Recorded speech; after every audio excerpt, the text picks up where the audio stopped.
Hey guys, Dave here from Wags Automotive, and I've already been working for several hours, but I wanted to make this quick video to put at the beginning of this video because this video is probably the longest video I've ever put on my channel. But is there anybody out there that is curious how much work it actually takes to fix something on this truck? Say for instance, let's take this for example. All right, so these doors, remember I showed you these doors, and they've got rust on the bottom of them. Okay, so I have to cut the inner panel out and weld it in, and then I have to cut the outer panel out and weld it in, and have to make it, look, when I'm done, it needs to look like that did when I'm done with that, so they can do, a minimum of body work, and it's all the rust is gone, it's clean, and looks good. So I'm just curious if there's anybody out there who wonders how hard this is to do. So this video here, I'm telling you now, this video is all about me fixing one of these doors, just one of them. I got to do this to both of them, okay? One of them I did, this one here I just showed you, I did it last night. I'm doing the other one tonight, and I've been videoing it, but I'm going to show you the video of how it takes, what it takes to get this done. It's not a simple, easy thing to do. It takes time. So that's what this video is about. If you want to know how difficult it is to do this kind of work, then watch this video. And let me know when you watch. If you watch the whole thing to the end, I'll be proud of you because it's a long video. But let me know in the comments. Do you like this kind of stuff? Is this too much for you? Would you rather see just my 10-minute? I mean, normally I do just a 10 or 15-minute video when I'm done. I show you, I might stop in the middle and show you what I'm doing. If I've run across a problem, I'll show you that. But normally my videos are 10, 15 minutes long, maybe half an hour at the most. But this video is literally from beginning to end, and I'm speeding up if I'm welding holes, or I'm grinding, or I'm cutting metal, or whatever. I'm going to speed that section up. So this video is going to be probably a couple hours long, but it's actually about 5 hours worth of work to do this one door. So, but I want to show you guys what it takes to do this and make it look right. So if you like this video, watch it, and when I'm done with it, when it's done, let me know what you think. Do you like this? Is this too much for you? Is it boring? Is it something you're really interested in learning how to do the right way? Because if you are, I can show you more of this stuff, but it takes a lot of time. I got to take this video. I've got segments of it. I got to splice them together with software, and I got to speed up the sections I want to speed up and make it look right. So it's going to take me probably 2 or 3 hours once I'm done with all this to get it, put together and put on my channel so you guys can watch it. So if you don't like this stuff, if you don't want to watch it, then tell me that. No, I'm not interested in that, because it's pointless for me to make a 2-hour-long video if you're not going to watch it. So, and to tell you the truth, when I'm on YouTube, if I see a video that's longer than an hour, I probably won't watch it, even if it's like a first start video. And I love those, but if it's more than an hour, I probably won't watch it because it's just too time consuming. I'd rather do a part 1 and a part 2 than have a 2.5-hour long video of them trying to start a car. It's just too much. And most people don't want to sit in front of a computer for 2 hours. So again, if this is something you like, let me know. If it's not, let me know, because I'm not going to do it if you guys don't want to see it. All right, so let's get started, and we'll go through this video, and then when we're done, you guys let me know what you think. All right, let's go.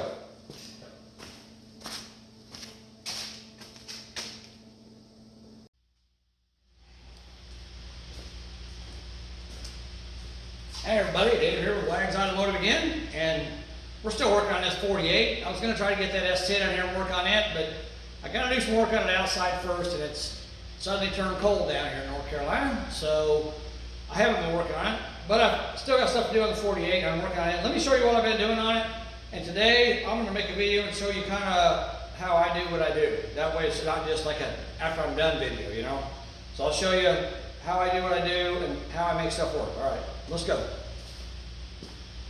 Okay, so I've been working on the doors on this thing, and this is the driver's door. And as you can see, I got new metal welded in the bottom there. And let me flip this thing over real quick.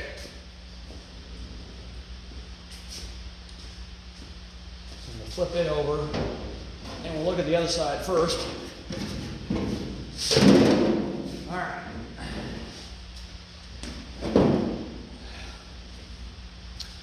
Okay, so you can see that I've welded in the new metal on the bottom of the door on the inside. And basically what I did, get you right in here where you can see what I'm looking at. Basically what I did is I took, let me get the other piece that goes on the other door and show you. Okay. So this is the piece I put on there. This piece here. So it comes, you know, like that, and it's got indentations here for these 3 bolt holes right here. But this was in good shape up here, and I didn't want to mess with that because that's the original location of all them bolts. So basically what I did is I left it the original height that it was when I bought it on this side and just matched it up, and then I notched it around here, and I overlapped it probably about maybe 1/2 or 3/4 of an inch. I'll show you that when I turn it back over. But the thing about these that I noticed is they actually fit. If I like lay this one down there, it actually fits over the top of the door. It's made to fit over the top of the door. I wanted to try to mount it flush, but it's actually made to fit over the top of the door. And I'll show you what I did to make it fit and make it work. So let me flip it back over and I'll show you that, okay? Hold on.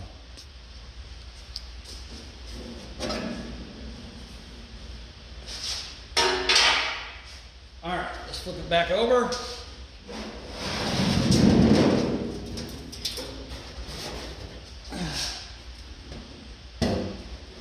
There we go. Okay, so you can see, again, let me zoom in here. You can see how much of an overlap I got on it, where the weld marks are, you know, along there. And then of course I went around, notched around that over to there. And on the sides, on the hinge side where the door hinges are, I cut, you can see I cut it, I butt welded it here. You can see where I butt welded it, and I cut just a little bit around the 90-degree bend. I cut a little bit, and then I butt welded this. I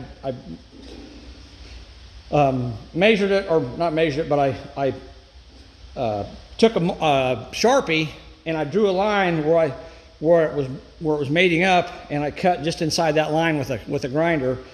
And so I butt welded it here, and I also butt welded it there on that side. But that side there's got a hole where the hinge goes through. So I only had to butt weld basically the top part of it up there, and the bottom part, again, you can see where I overlapped it around the corner there, where I overlapped it. And there you go. There you can see it. See where I overlapped it. So it's all welded solid, and the top part is butt welded. So yeah, it looks really good. Looks nice. Came out real nice. All right, let me back this back out again. You guys can see what's going on here. Okay. So then, once I got that welded in, there was a little bit of rust, surface rust on the inside of the door. It wasn't too bad, but it was there, and I didn't want it to be there.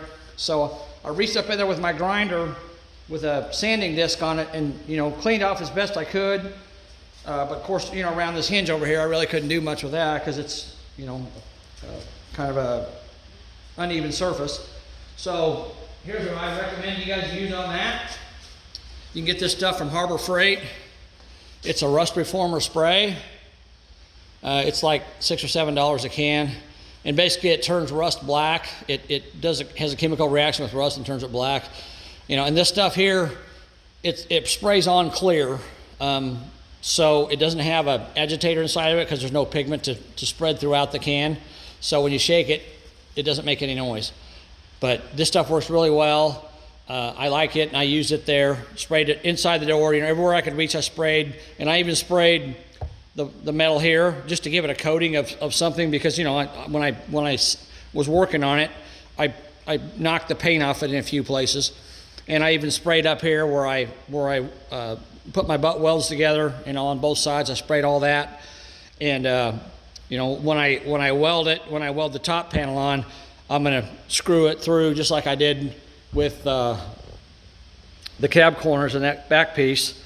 I'm going to screw it with self-tapping screws, and so then I'll just weld through the holes where the screws are at, and I'll show you guys how I do that. So let me grab that panel and I'll show you how it fits. All right. So this is the top panel that goes on top, and again I sprayed inside of it with the rust reformer. Even though there's no rust on it, it just gives it an extra coating and seals it. And as you can see, it's dry. You know, I let it dry overnight, so it dried real well. But when I put it on there, this actually fits on the sides. Let me show you this panel, this edge of this thing real quick. So this panel has got an edge here. So this edge is made to fold over the inner panel in there. So you got to, once you get this mounted, you got to fold this over all the way around. You got to fold it over. That's how it fits. So it's actually made to fit, get it to fit where it's supposed to fit. It's actually made to fit, let me zoom in here where you can see what I'm talking about. So it's made to fit inside of the edge. So I had to pull this back a little bit where you can see it. I had to grind off, get in even closer. There you go. I had to grind off a little bit of the edge so this would fit over it on both sides. So I ground off that side, and let me see if I can find this side over here. There you go. It can't see it very well. There you go. Yeah, ground off that side as well, if you guys can see that. Uh-oh, my camera's falling down. There we go. See that? So I had to grind both of them off a little bit to make it fit, okay? And then once I did that, I got it to fit. It fits real nice. And also, on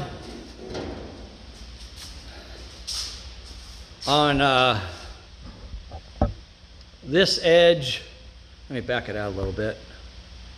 So on this edge here, on the new inner panel, I had to grind the edge of it down a little bit to make the contour of it fit the contour of that panel. So, you know, it took a little bit of finessing to get it to fit. So that's how that works. And I still got to weld this panel on.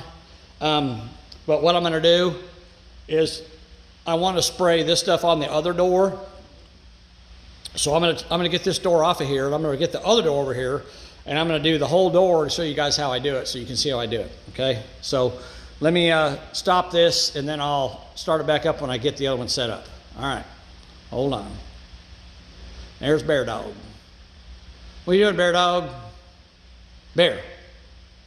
Smile. Bear. He don't care. All right. I'll be back in a minute. Okay, guys. So this is the passenger door. And as you can see, this is what it looks like now before I start on it. So it's got really bad rust. You know, big hole there, and of course the whole bottom of it's rotted out all the way across. Looks horrible. And if you guys watch my videos of when I had this thing blasted, I had the other door, that door over there, I had them blast the bottom edge of it. But this door here, I told them not to even bother with it because I knew it was trash anyhow, so I didn't care. But they did this side of it, and you can see how bad it is. So this is what this door looked like when we bought this truck. And this was apparently acceptable to the people that sold us the truck, but it's not acceptable to me. So I had to buy panels, 2 panels. I had to buy one for the inside and one for the outside to replace all this rust, to get rid of all of it. So what I did, first of all, let me raise this thing up. I just want to get down there where you guys can see what I'm looking at. Raise it up here so you can see better. All right. There we go. Okay, we'll get you right there. Actually, let's see, maybe it might be better off if you're off to the side maybe. So I won't be in your way because I'll be standing in front of the camera if it's over where it was. So let me put it there. All right. So again, I've got this panel here that replaces this panel, okay? All right, so I got this panel here, and this panel here is made to go, see how it fits? It goes over the top on the sides here. It goes over the top. It's made that way, which is fine with me. It works okay. However, down, if you look right down there where the jamb is, that's overlapping too, and I don't really want that. I want it to be flush. So I have to figure out a way to make it fit, overlap up here, but fit flush down there. So the first thing I gotta do is I gotta decide where I should put this panel, where it should go on the truck, okay? Where it should go on the doors. All right, so get you right here where you can see. Let me back it out just a little more. There we go. Okay, so I want to make sure that it comes down far enough that it matches this edge here, and that it matches everything up here as well. And you can see these indentations here are right where the bolts, see where the bolts are here, these bolts? The indentations are right there. But this indentation here is deeper than the factory. The factory, there's almost no indentation at all on the factory door. And matter of fact, it comes, it stops, the indentation stops right here on this line, and then goes inward and around the bolt. It doesn't continue downward and over like this one does. See, this one goes straight down and over and behind the bolt. This one here goes over the top of the bolt and down. So I don't really want to use this, okay? So, and not only that, these bolt holes are all good. There's a cover that goes over here. And the integrity of this, I'd rather leave it alone, because when I get new covers for it, the covers will fit, and the bolts are already there. The threads, all I got to do is screw it in. So it's a lot easier. I mean, I chase these threads with a tap, but it's ready to go. I don't have to mess with it. So I'm not going to use any of this. I don't want to have to use that, so I'm going to cut this out, okay? So I have to put this panel in here to where it fits the way it's supposed to. I want it to be flush, butted up against the original door down here, but I want it to overlap here. So what I do is I'll take a Sharpie and I don't know if you guys can see this or not. I want to show this to you real quick. Zoom in over here where you can see this. So this is what the people that sold us this truck, or the people that did the body work on this truck, I should say, this is what they call quality body work. Now, can you see that corner there? You see that? Look at this, guys. See that? Where's that? Where are we at? Oh, there we are. Okay. Sorry, I'm zoomed in. So that came off that corner. That's aluminum tape. So they took aluminum tape, taped over the top of the rust with aluminum tape, and then fiberglassed it and bonded it. Now that was their way of fixing rust, which is garbage. I mean, I can't believe anybody would ever do that to a vehicle they want to make nice. But that's what they did, whatever. I mean, it is what it is. And we're not going to do that, obviously. So, again, get you back where you can see good. Zooming in a little bit. All right, just trying to get you where you can see. Okay. Zooming out just a little bit. All right, there you go. Okay. Okay, you don't need to see my mug. You need to see what I'm doing. Okay. So, the first thing I do is I take and I put this panel where I think it should go, approximately. You know, it's not going to be perfect the first time because it's my first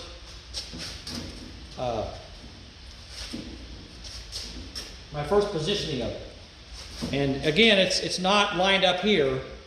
It needs to come down further. But I'm going to draw a line that shows me where it's at now, okay? So what I'm going to do is I'm going to draw a line. I'm not going to draw a line here because I know I don't want this. So I want to move this down. So I'm going to draw a line along there in the approximate location where I want it to be. Right? All the way down, draw a line, okay? And over here I'm going to do the same thing, just draw a line. All right. And this is approximately where I want it to be. Now I know I'm going to come down here, drop down there. Okay, so that's approximately where I want it to be, but I want it to be further down. So the next step is, and I've said this to you guys before, it's better to have too much than not enough. So what I want to do is I want to drop down below this line to a point where I can cut the metal and know that I still have plenty of metal left, right? So I don't want to make a mistake and cut too much. So let me see this door. Hold on a second. Let me move these up.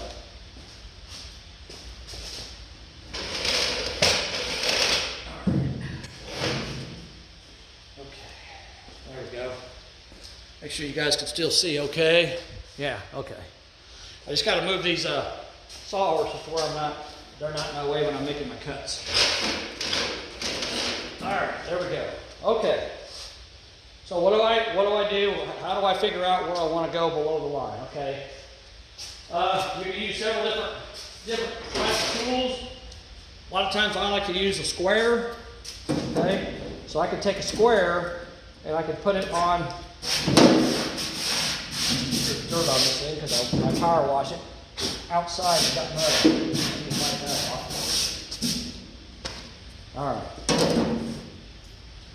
So I can take a square and I can put it on the line that I drew that was my start line. And then I can draw a line below that at the bottom of the square. Right here. All the way across.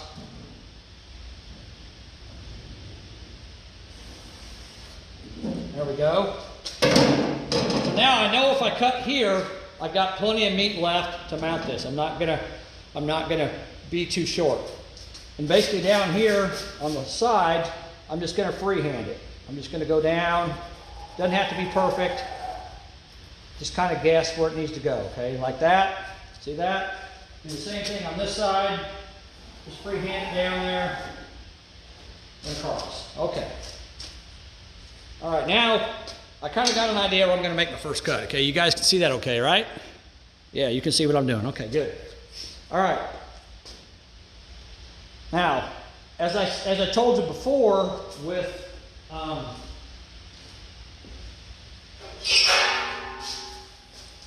this panel, with this outer panel, as I told you guys before, this edge of this thing has to bend over the top of the inner panel. So you put the inner panel on first, and then the outer panel, when you put it on, you bend it over the top of the inner panel. I mean, I could put the outer panel on first because it's not bent, and I could put the inner panel inside of it, but this is the way I did the other one over there, the driver's door. So I'm gonna do this in the same way to show you guys how I did it. So, but this has to bend over that inner panel when I'm done with it, okay? So, in order for that to work, on the original door, it's the same way. It's bent over. If you look, if you can see this, hopefully you guys can see it. Let me zoom back in. If you can see right there on that edge, you can see where this is actually the outer panel all along here that's been bent over the inner panel, and the edge of it's all the way inside here. Okay, it's all the way inside there. So this overlaps all the way to there. So how am I going to separate those two? How am I going to separate the outer panel from the inner panel? Well, I'll show you how to do that. All right, let's get you back up here where you need to be. Zoom it back out. All right. So what you need to do is, let me get a extension cord over here.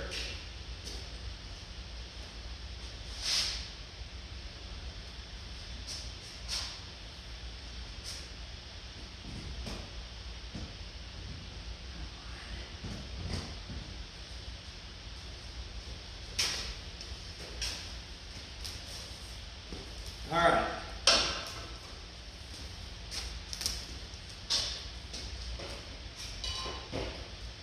Okay, so I got this grinder, Warrior 4.5-inch angle grinder. I got this from Harbor Freight. I got it on sale. They had a sale on it. They're normally like 15 bucks, and it was I think it was $9.98 or something like that. So I paid like $10 for this grinder, and I'm telling you, I've used this grinder the entire time on this truck, and it's still going. So it's, for 10 bucks, it was definitely worth the money. So if you want a cheap grinder, if you don't have one, and you want to try this yourself, you want a very affordable grinder, this Warrior 4.5-inch angle grinder is great, okay? So that's what I use. And I use 2 different types of cutting devices with it. So let me show you what I use.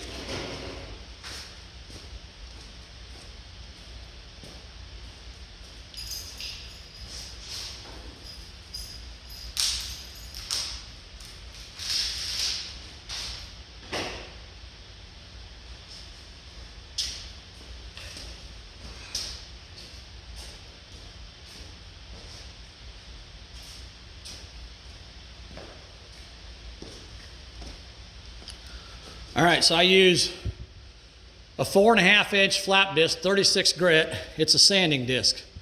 These are great for working on cars. If you remember the back of the cab, when I showed you how it looked when I was done, this is what I used to smooth off those welds. I ground them down with a grinder first, but then I use this to finish them with, and it makes them look real nice. And that door, that other door, right there, all that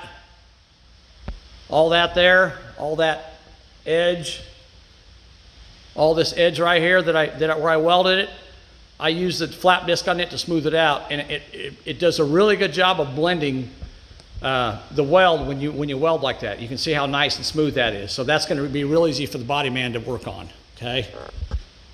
All right. And the other disc I use is a 4.5-inch cutting disc. 7/8 arbor, 1/16 of an inch thick. These are real thin, but they work really well for cutting, like along that line. They'll work really well for that. So that's what I'm going to use for that. All right. Okay. All right. Okay, guys, I'm back here. So anyhow, these are the 2 discs I use. The flap disc, 36 grit, and they make, you know, like I think an 80 and a 120. So you can get those 2 if you're wanting to do like, you know, fine sanding with them. But the thing you have to remember about a grinder is a grinder is turning at 10,000 RPMs. And I don't know what this one is. It might be that, it might be less. This is 12,000. So that grinder's turning at 12,000 RPMs. So it makes this 36 grit disc work actually very smoothly. It doesn't leave a rough texture like it would if you were sanding with 36 grit. It leaves a lot smoother texture. So anyhow, those are the 2 discs I use, okay? And I've already got a sanding disc on that one that's used, but I'm going to use it and show you how I separate these 2 edges, okay? All right. So now I'm going to take the grinder. I'm going to make some noise here. So I'm going to grind along this edge and cut all the way along this edge. And I'm going to grind it down until I can see the separation between the panels, okay? So let's do that. All right.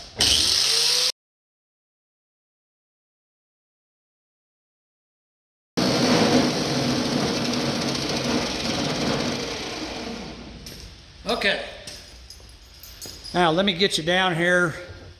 Hopefully I can get you down here low enough you can see this. I may have to take the camera off. I don't know. Let me try to zoom in here. I don't think you can see it. All right, now you see the separation? Let me get my finger. See that line of separation between the panels now? And I went ahead and ground it almost all the way up to where I had my original line at. Not quite all the way, but almost all the way, okay? So there's that separation line I was talking about. So you want to grind it until you see it separate like that, okay? All right. Now let me crank this back up.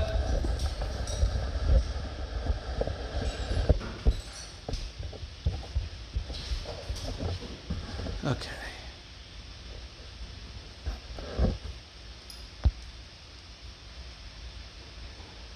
All right, so now we got that separated. So now we're going to change discs. And we're going to put a cutting disc on.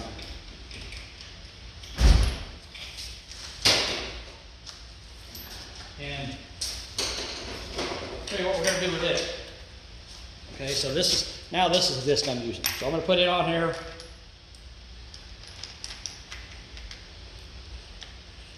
And as you guys know, when you buy a grinder, it comes with a shield that you put on the back side of it to keep, you know, sparks and stuff. But it makes it hard to work on this stuff with the shield, so I didn't put it on there. It's a little bit unsafe, but you know, if you're more comfortable putting the shield on there, you can. But I don't. Okay, so I'm going to cut. Now I'm going to cut inward to the edge of where this overlap is, but I'm not going to go all the way to this line. I'm going to come down a little bit and cut inward.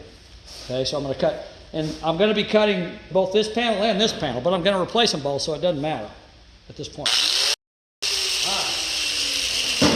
Got both of those. Now, I'm going to take just a regular hammer and a screwdriver, and I'm going to start separating these edges. Okay? See that? See how easily that comes off there?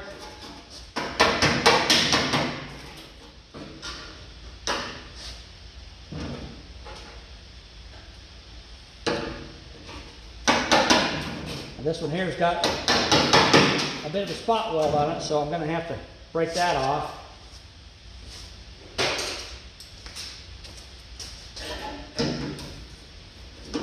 Get me a pair of pliers, bend that up, and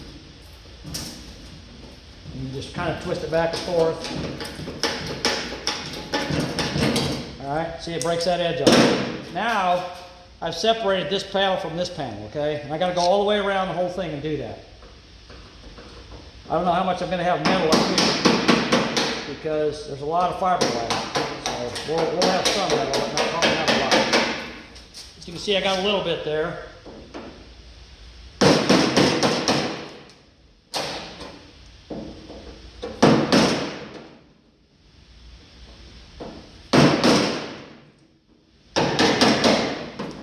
I think they did a little bit of welding along this before they put the fiberglass on. They did a little bit of welding along here because it looks like it's been welded to me.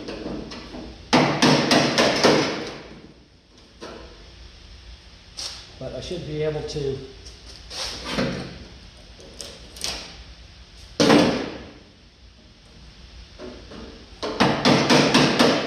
still break it loose because it's a pretty thin. After I ground it off, it's a pretty thin weld.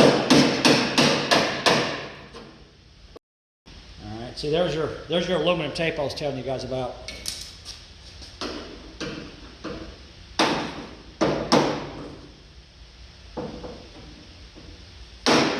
Got to kind of keep working. Trying to get this edge broke out. It looks like there's quite a bit of problem down here. I may have a little bit of problem getting this. I don't know. We'll see.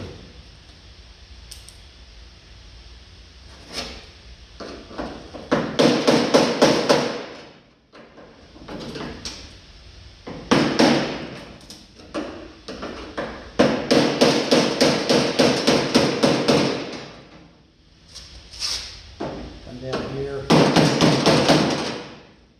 separated. Yep.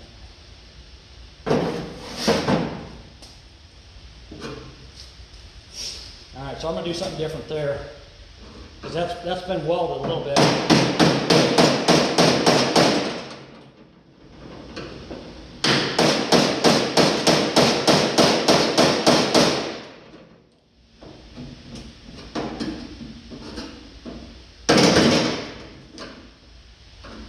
It's been welded in several places along this edge.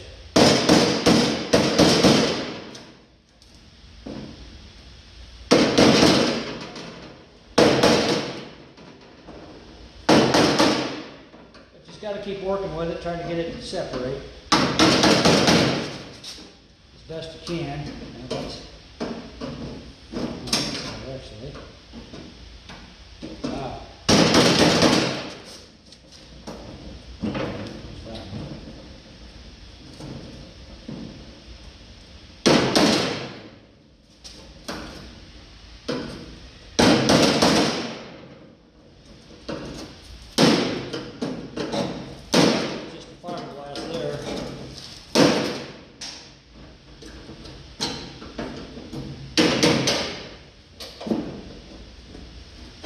it's so rusty that it's actually separating below that area. So I'm just going to do that, separate it below it. Looks just fine that way too.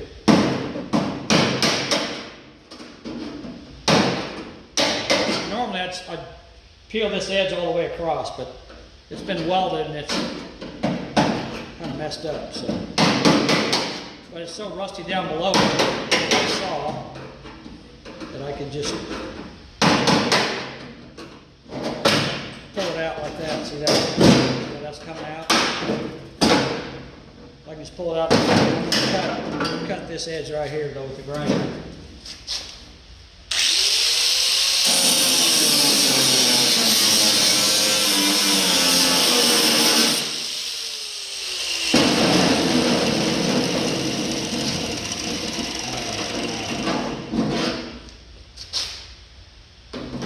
Should be pretty much good to go here. There's my separation there. You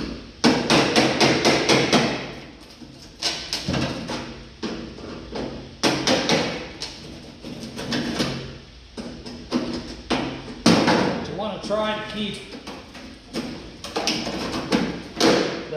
the bottom panel, the outer panel, you want to try to keep it in as much of it on there as you can, so you have something to match this panel to when I'm replacing it. Okay. Now I've got it loose all the way across the front here.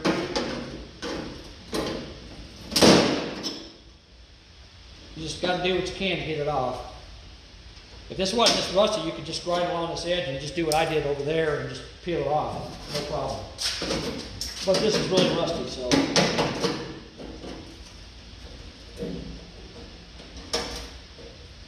All right. There's this edge. I got it off.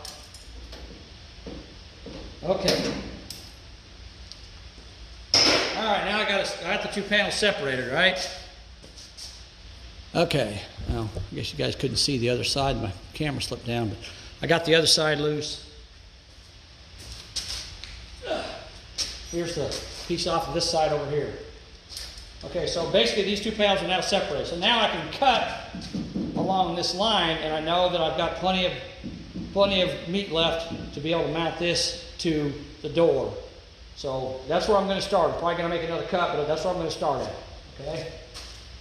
All right, so let's cut this one now.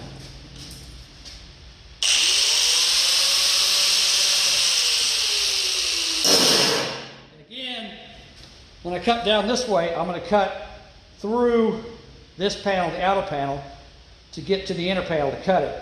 I'm going to cut all the way through this panel because, again, this panel's getting replaced, so it doesn't matter if I cut through it or not. Okay.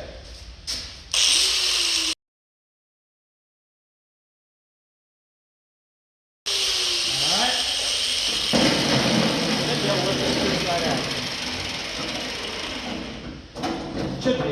We'll see. It might be stuck because of this fire.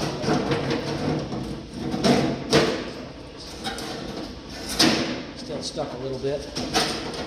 There we go.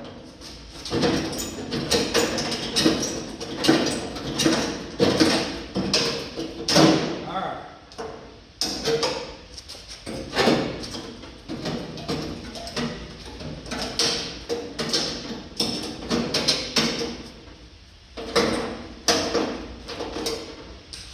And when I pulled it out, on that end over there, I actually pulled the outer panel off too with it because it's so rusty, there's nothing there.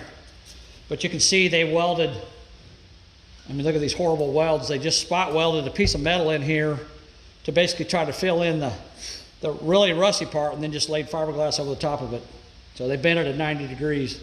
So that's how they tried to fix it last time. That's not the right way to fix it.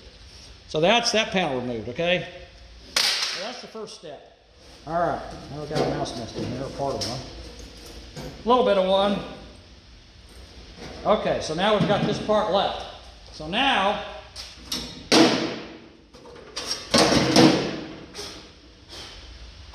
what I want to do is lay this back in here to get an idea of how I'm looking. Now I can move this all the way back to this edge here to see how well it fits. See that? Make sure we're still recording here. Yeah, we are. Okay. So now I can move this panel back and actually butt these two panels together to see where I'm fitting. And as you can see, my line has now moved. My edge has now moved. And that's what I want to know. I want to know if I'm right. This side here is going to be more difficult because unfortunately it peeled the whole thing off there. But I can use kind of this bottom edge here as a guide. If you had more metal, it'd be a lot easier. That door there was a lot easier because this must be the worst one of the two. Of course. So I want to make sure that I get this right.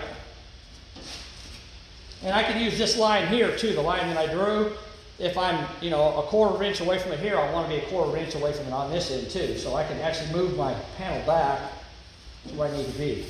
So I'm really close to where I want to be. Okay. So now, at this point, what I want to do, I want to remove this section of the new panel because I'm not. Remember, I told you I'm not going to use this, but I want to cut it a little bit away from that so I have enough room to weld around it.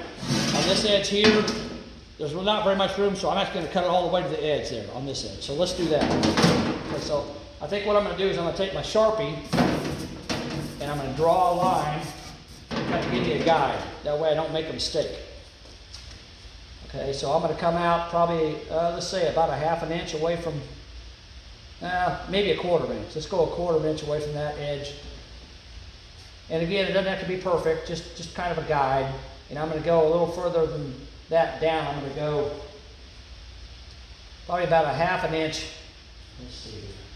Yeah, probably about a half an inch below the bottom panel. And again, I'm just going to freehand it and just kind of keep it, you know, fairly close to where I want it to be.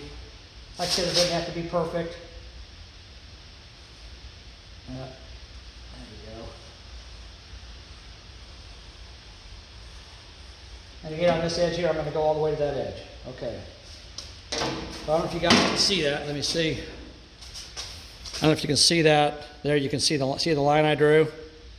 So that's my line. So now that's my cut line on this panel. All right. Now I'm going to take the grinder and I'm going to cut that out. All right.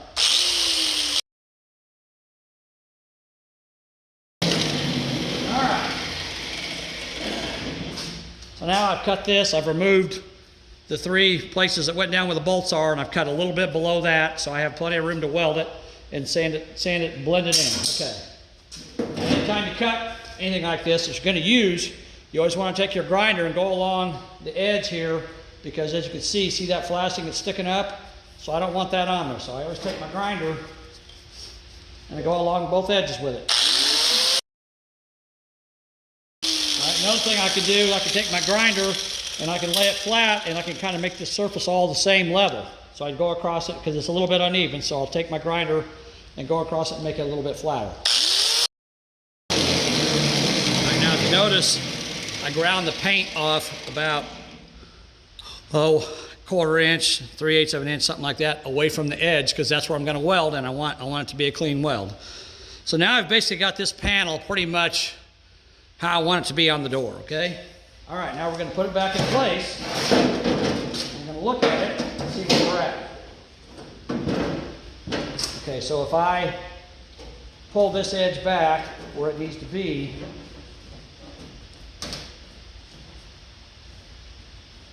so now I know where I'm going to be at down here, okay? And I know I've got to move this line a little bit back that way to get it fit, which I knew I would have to anyhow because it was overlapped before. Now it's not. So now I'm going to draw a new line with my Sharpie. Outline that. Outline that. Go down the edge here.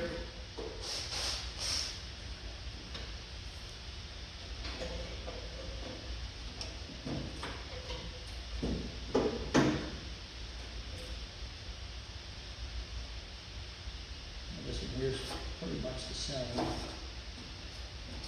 The edge lines are pretty much the same, just up here is different. Okay, so now this is where, now see how close I am down here? See why I cut so long? I'm real close right here. So when I overlap this, I'll only have like a half an inch. So now what I need to do is I need to be able to make it where I can butt weld it along this edge. So I'm going to have to cut this edge out again, and then I'm going to have to cut, I'm going to cut along the bottom here about 1/4 of an inch down or 1/2 an inch down, and then I'm going to cut this whole section out. So when I lay this over there, it goes into that section and butt welds, or butts up to it so I can butt weld it. But I don't want to cut on the line, because if I cut on the line and I cut too much, then I'm screwed. So again, you want to cut a little bit at a time, not too much. So it's better to have too much than not enough, like I said before. Okay, so now what I'm going to do is, before I use this stick, okay, this stick is, I don't know, a board, whatever you want to call it. It's like probably about 3/4 of an inch thick and about 1.5 inches wide. Okay, so if I lay it on its side here and I put it on that line, then I can take my Sharpie again and mark there. And if I cut there, then I'll have this much of an overlap on it. And that's about what I want. So I'm going to go cut it around, but then I'm going to cut this out, notch it, and take that off. So this whole section here is going to come out. And of course here, where I have this notch, I want to leave a little bit there, so I'm actually going to cut it back a little bit so I have, some overlap here as well. Okay? So now I'm going to cut out this section, and then I'm going to cut out this end here the same way I'm going to cut out this end. But again, I'm not going to cut all the way this line. I'm going to leave it back a little bit. Okay? So let's do that next. All right.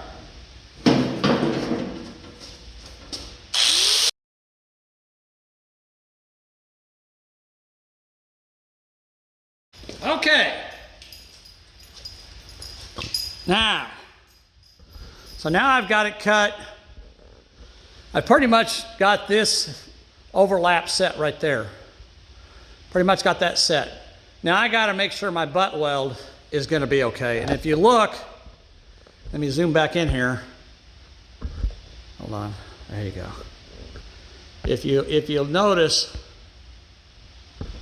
try to get it down. There you go. So you can see that I did not cut on my line. I cut probably a 3/16 of an inch back from my line, because again, I'd rather not cut enough than cut too much.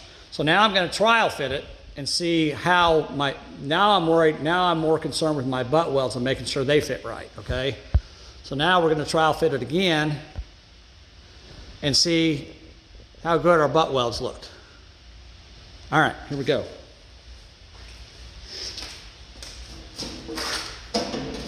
Okay, so I'm going to put it in there. I'm going to put it in place where it should be.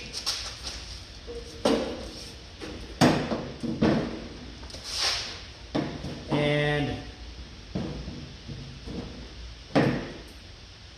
now, this is exactly why I say what I say. I want you guys to see this. All right, now look at this. Make sure you can get in here and see this. All right, look at this edge right here.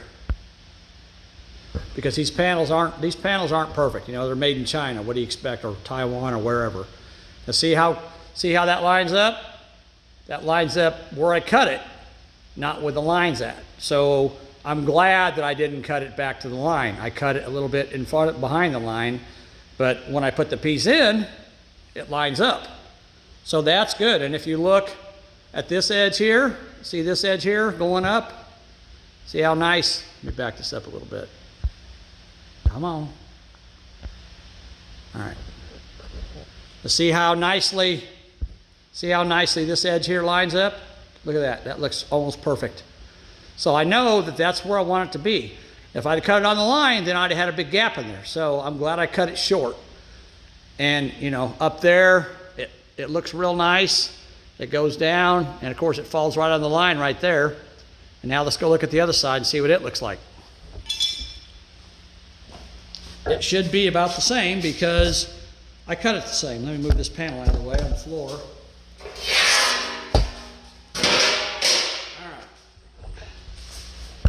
Now let's look at this side.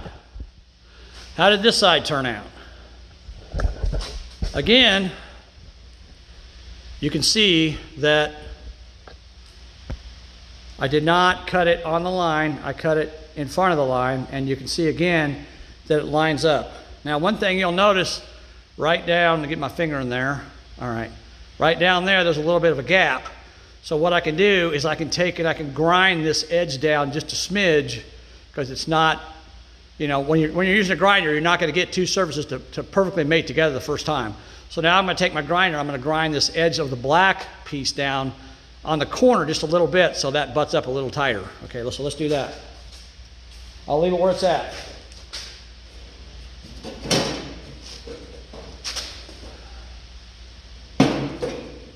And I'm going to do the other side the same way because it's got a little bit of a gap too.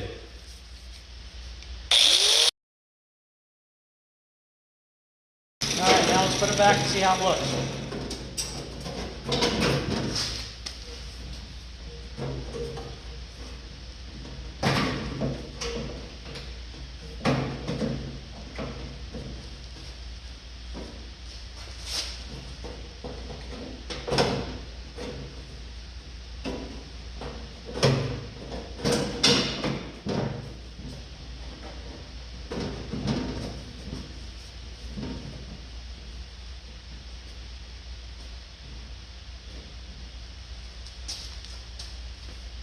Okay, and now on this end, as you can see, with my finger out, there you go. As you can see right there, I got a nice flat butt weld there.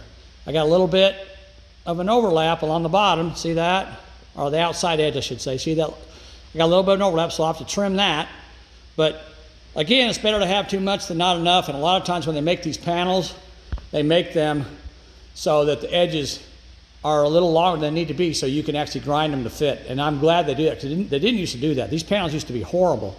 They're way better than they used to be. So I'm very happy with the way these panels are fitting. All right, let's go back over to the other side. Look at it.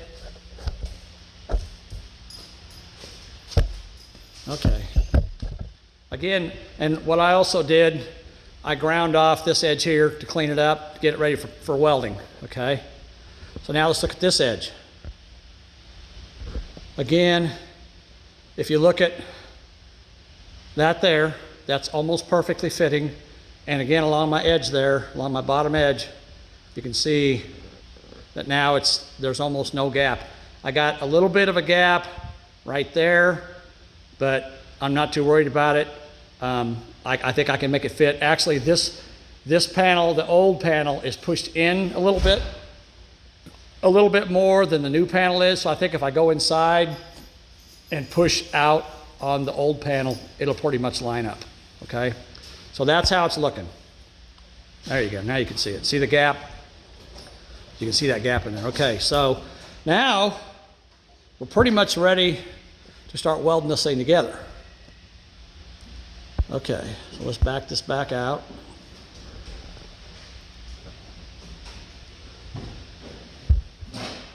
And I'll show you guys the proper way to weld this stuff too, without it warping on you. All right, so now I need to take my new panel off. I need to clean my old panel, clean the edges of it so I got bare metal on it as well. So now I'm going to switch my disc out to the sanding disc and I'm going to clean my edges. Okay, let's do that.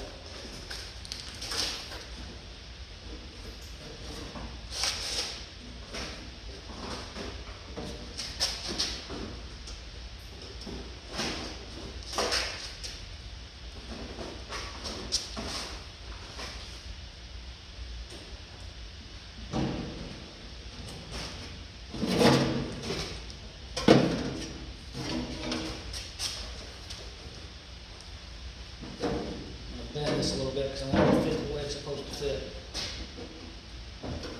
All right.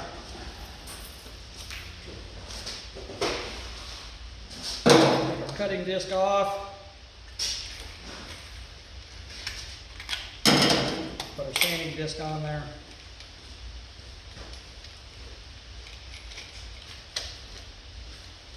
And then we'll clean up all these edges.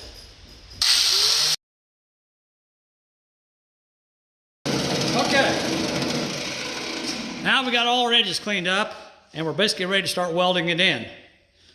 Now, Some of you might have a question at this point, because when I take this new panel and I put it in place, I'm covering up the area I just ground off. So that's bare metal under there, right? Yes, that's true. It is bare metal. So you might think to yourself, well, isn't that going to rust? And the answer to that would be technically yes. But the thing is I'm building this truck as kind of a show vehicle. So it's not going to be sitting out in the rain. I mean, you got to understand, this vehicle is 75 years old? Yeah, 75 years old, and it's only rusted to this point in 75 years. So even though there's bare metal underneath there, it's not, number one, it's twice as thick as the factory metal is because it's two pieces of metal sandwiched together. And number two, this thing's probably only going to see the light of day on sunny days. You know, he might drive it to work, but you know, on weekends take the family for a cruise in or whatever. But it's not going to be driven in the rain. It's not going to be driven in the snow. It's not going to be driven, you know, in bad weather. He's going to take care of it. He's going to love it and take care of it because he's spending the money to make this thing look like it does, look like it's going to when I'm done. So even though there might get a little bit of rust in between those panels, it's never going to progress to the point where it actually rusts out, because rust is an organism that needs water to live. And as long as there's no water on it, it does nothing. It just sits there. So you can take a piece of rusty metal and put it in your garage, and if your garage is dry, it'll sit there for 50 years and never rust completely away because it doesn't have any water on it. You know, yeah, there's humidity in the air, but that's not enough to make it really matter. You got to really actually have physical water touching the surface of it. So this is never going to rust to the point where it matters, and it's way better than what it was, as you saw when I started. So it's going to look a whole lot better when I'm done. And yeah, there's bare metal under there, and I guess I could spray primer on it if I wanted to, but I don't really see the need in it because I'm going to weld it solid on the outside, so water's not going to be able to get down in between the panels on the outside. So the only way it's going to be able to get in there is from the inside, but the inside panel's below the outside panel. So the water would actually have to go up in the door to even get in between those two pieces of metal, and that's not going to happen unless you like drive the truck off in a lake or, you know, something crazy like that. So, you know, if you're wondering what you should do with that bare metal, just leave it bare. It's not going to hurt anything. It's never going to rust out in my lifetime. I'll be dead long and gone before this thing ever even have to worry about that. And I don't think you ever have to worry about it, to tell you the truth, because it's going to be a truck. I mean, I don't know what's going to happen to it 50 years or 75 years from now. I don't know if it'll still be around, but you know, I know in Bo's lifetime, this will never show any kind of rust. I'm absolutely 100% confident of that. So if you want to know the answer to that question, that's the answer to that question. It's going to be fine. I'm going to weld it solid across the top so water can't get in from the top, and the only way it can get in from the bottom is to go up, and it's not going to go up. So, you know, there might be a little bit of you know, condensation if it sits outside on a cold night or something. But again, over the next 20, 30, 40, 50 years, the amount of condensation this thing sees, and even when they wash it, they're not going to wash inside the door. They're going to wash, you know, the outside of the truck, not the inside. And if they wash the store, they're going to probably spray it with something and wipe it down. They're not going to spray water and, you know, have a hose pouring water on it. So it's never going to see any of that. And again, the outside panel, when I put it on it, it's going to overlap, and I'm going to weld it solid. So again, the water would have to come up to get inside that panel, and it's not going to happen. So just a quick answer to that question if you guys want to know. That's how that's taken care of. Okay, so let's continue on here. All right, so now we've got this thing in place. We've got the metal cleaned up. We've got our edges here good. And remember, I told you I wanted to butt weld this. I wanted it to fit properly. So what I do with it is I take a pair of channel locks and I clamp them between this edge and this edge so that it's flat, like that. See that? So now this is pretty much even. This edge here is pretty much flat. So I know I'm good there. This edge here is going to be overlapped a little bit, but not much. But again, you can smooth that out. I'm mainly worried about this edge because this edge here, I want it to be flush. I want it to mount flush. And this here, when I'm done with it, I think it's going to pretty much mount flush too, because I'm going to bend that out a little bit before it does mount flush. Okay. And on this side here, I'm going to do the same thing. I'm going to put a pair of vice grips and clamp it down where it's flush. All right. So now we've got this edge out here. It's sticking up a little bit, but not much. So we're gonna take another pair of light strips and we're gonna put them right in here like this. And we're gonna clamp this edge down, okay? So now this thing is pretty much in the place it needs to be when I'm welding it in. As you can see, this edge here, make sure you guys can see what I'm looking, yeah. This edge here, you can see this edge here matches really well. This edge here, it's hard to judge this edge because it's basically pretty much gone. But I'm lined up on the edge that's left here, from about here to here, I've still got an edge of the original panel. So I'm lined up pretty much even all the way across there. So if I'm even here, I should be good here. You know, there's a possibility that I may not be, but I think I'll be fine. I think it's gonna work out just fine in the end. So basically now we're ready to weld the thing in. So let me pause this thing for a minute, get my welder set up, and then we'll start welding. I'll show you guys how I weld it. All right, I'll be back. All right, guys, I'm back here. So maybe you might want to wonder what kind of welding equipment I use. So I can show you real quick. My welding hood, I actually just bought this when I came down here. This is a Chicago Electric welding hood from Harbor Freight. I think it costs like, I want to say around 30 bucks. The thing I like about it is it's solar, so it's got solar panels here that charge the batteries internally, but it's also got I think a double or AAA battery backup in it, so if you don't use it very much, it still works. Because the bad thing about the solar ones, if you use it every day, you know, when you're welding light, the light that welders put out when they weld is whatever, the same as the sun, whatever it's called.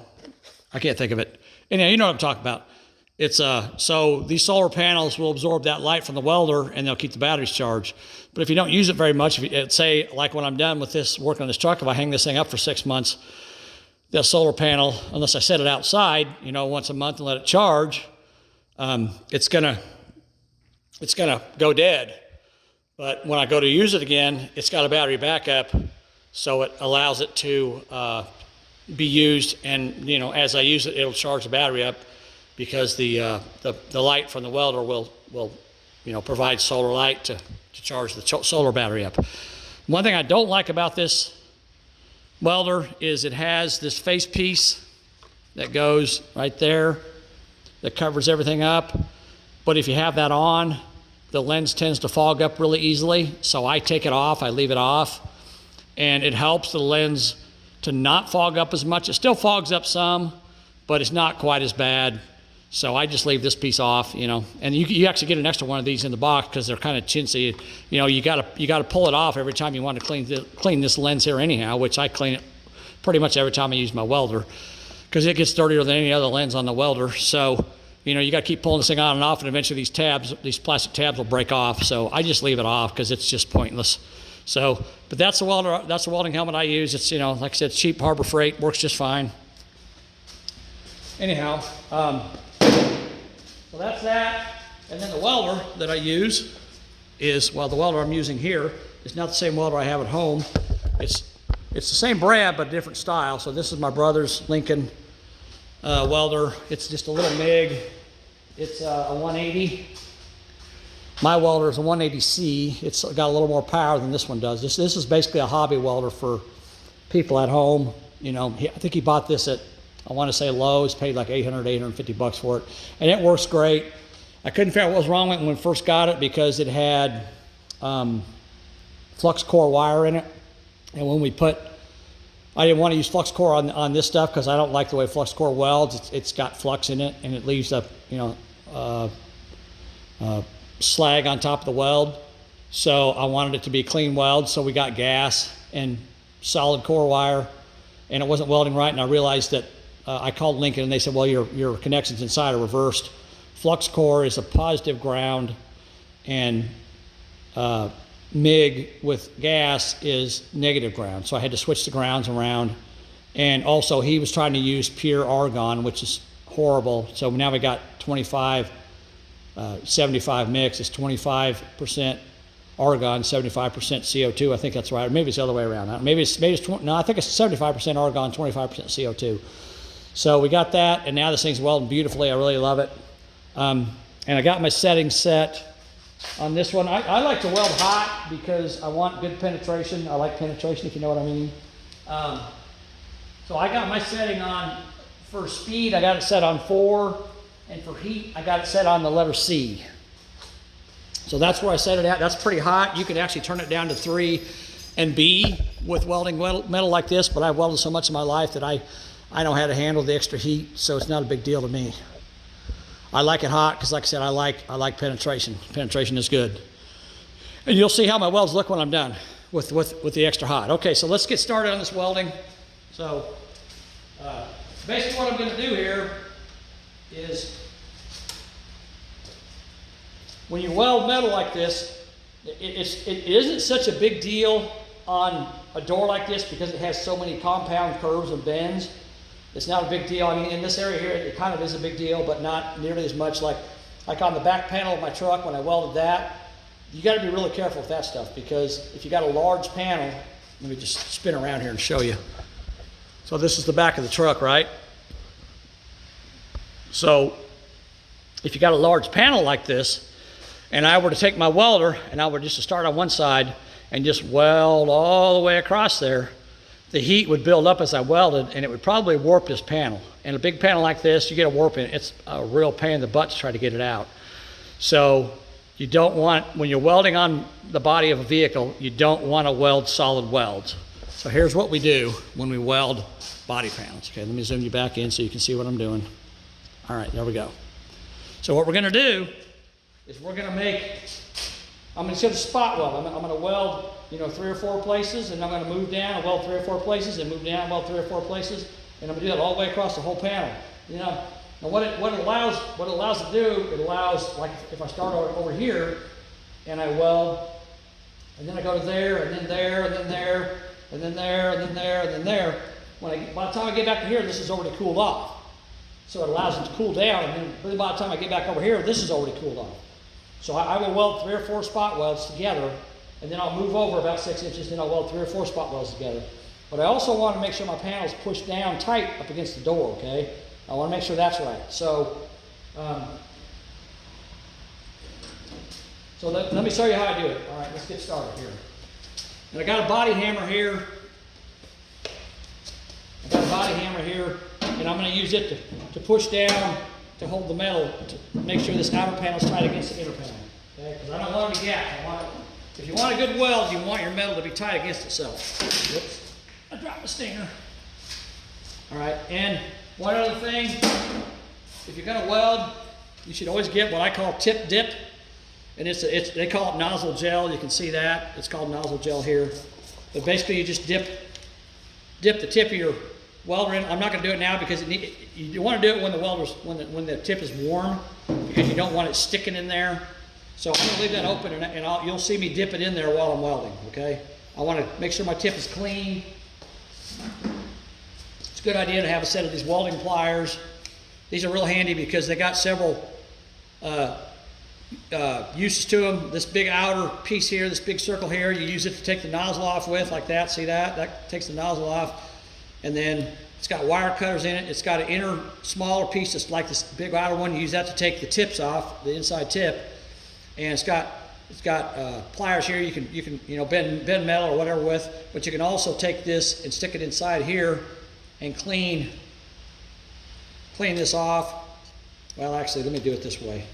So if I take and I unscrew my tip or my nozzle, then I can take this and stick it inside there and twist it.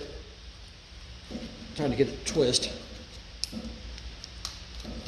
And all the slag that's been caught inside there, see it falling out? I don't know if you can see that or not, but it cleans all that out.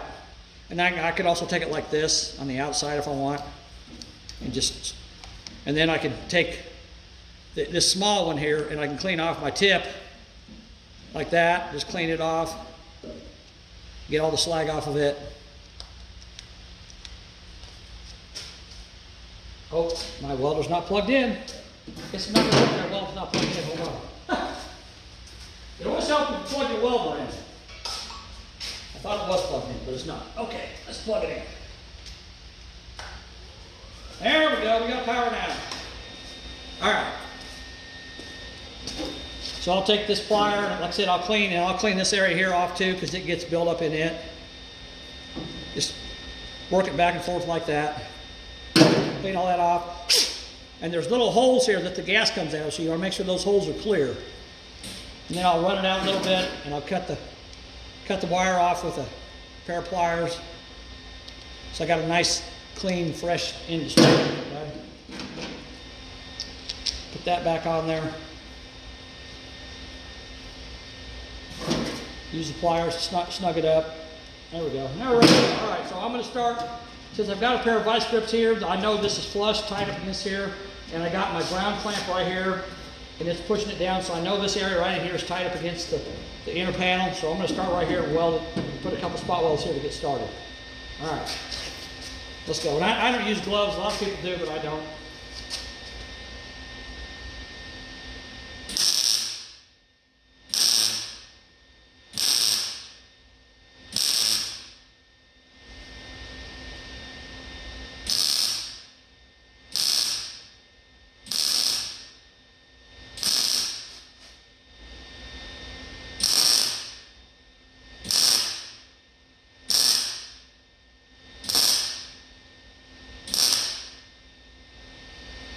And now I'm going to use my body hammer, and I'm going to push down on this to make sure it's flat and flush against there.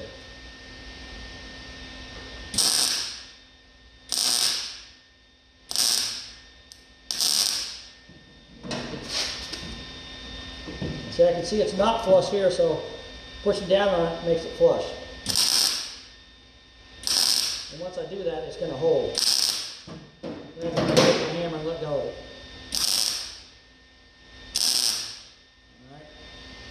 I got that one. Now I'm flush here on the corner. I can put a couple welds there.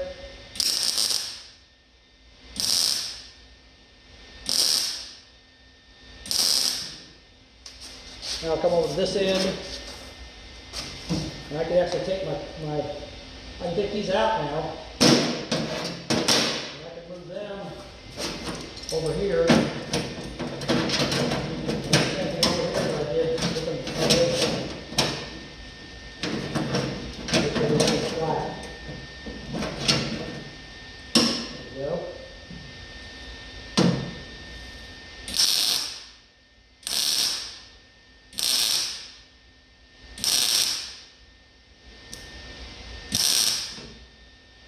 Again, on the end here, it's not flat. So I can push it down with my hammer to get it flat. I got to push pretty hard on this side. And once I get it done, one weld on there, get it to hold, then it's not going to move.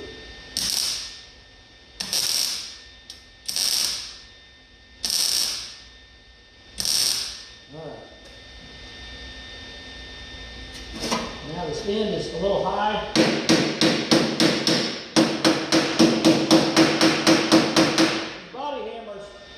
These body hammers really come in handy. You got to get a set of those. They sell those at Harbor Freight too. They got a nice flat edge on it. You can use the tap metal down there. I got that tap down where I want it to be.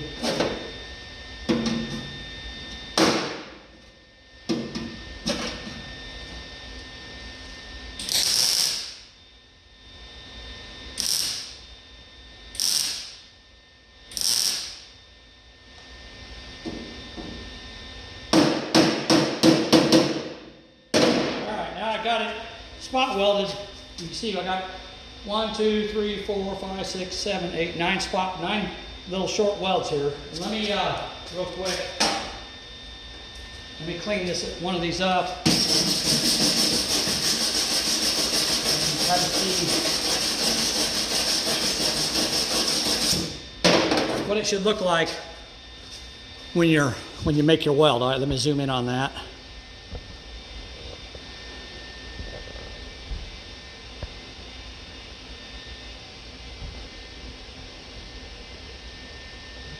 Focus. There we go. All right, so you can see that. You see that? So I welded basically 4 little spot welds right on top of each other. So what you do is when you weld one, you move your wire right to the very edge of the next one, and then you hit it. And when you do that, it overlaps the one before it and makes it a half a puddle on the other side of it. So that's what you want it to look like. Yeah, that's fairly flat, but obviously I'll have to grind it, but it looks pretty good.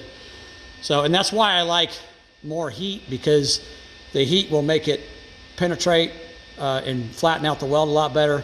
But if you're not experienced with welding and you use heat like I do, you may burn through it, and then when you burn through it, you got to try to fix it. So it's kind of a nightmare. So it's a good idea if you're gonna weld stuff like this to get some scrap stuff and practice with it first and get used to it. Everybody welds differently. Everybody likes to weld differently. So,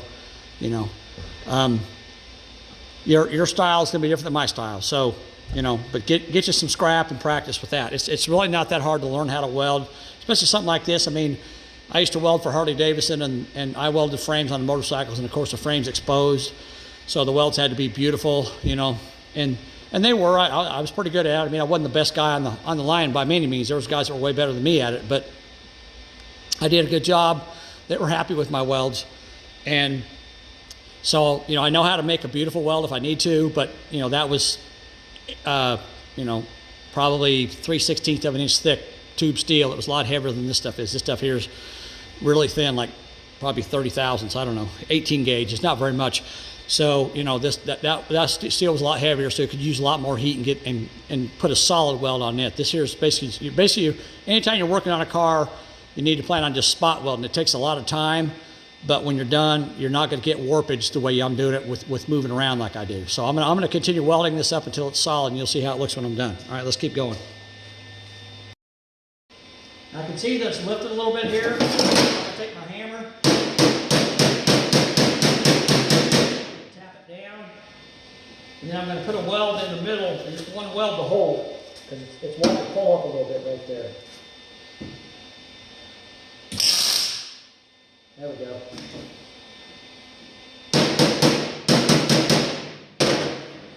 Again, you want to make sure that your 2 pieces of metal are tight against each other when you're welding. You don't want any gap. If there's a gap, you need to take something. A lot of guys take a hammer handle, a wooden hammer handle, and they'll hold it down like that. Rubber ones are okay, but they burn when they get on hot metal.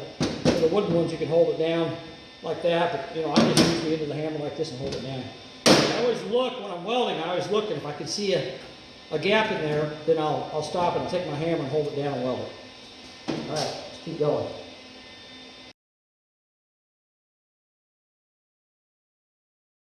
All right, guys, you heard the call, dinner bell. So I need to go expect my family and eat dinner with them. But you can see what I'm doing here. I mean, I'm just skipping. I'm welding about 4 welds, four spot welds each way. So I'm going to go ahead and go eat dinner, and when I come back, I'll finish this up, and we'll see how it looks when I'm done.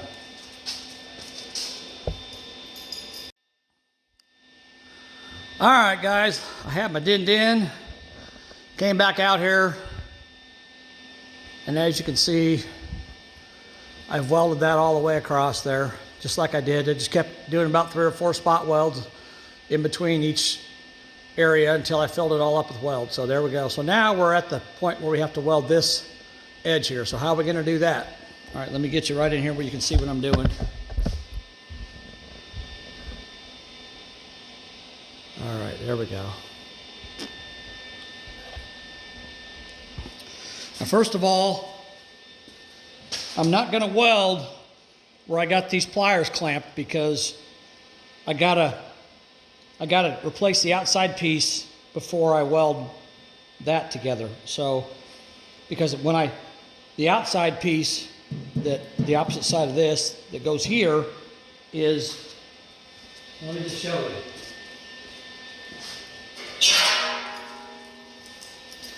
So this piece here, as you can see, is a lot longer than there, so I'm going to end up cutting it up into here somewhere. So I don't want to weld this, because I'm going to cut more of this lip out when I mount this piece in there. So I'm not going to weld that where that plier is, but I am going to weld the rest of this all the way up.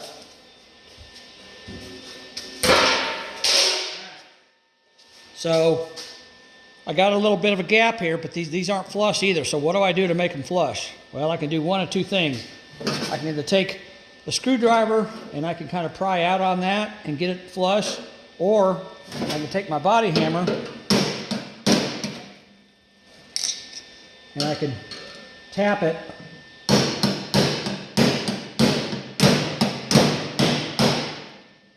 Tap it inward. This has come loose, so let me tap that a little harder.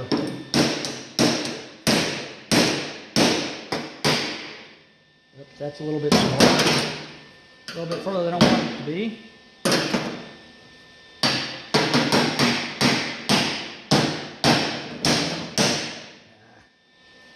I don't want to go too far or not far enough, so I got to kind of get it in between if I can. I want this line to line up as well. So I'm going to hold it with my screwdriver, and then I'm going to clamp it together like that.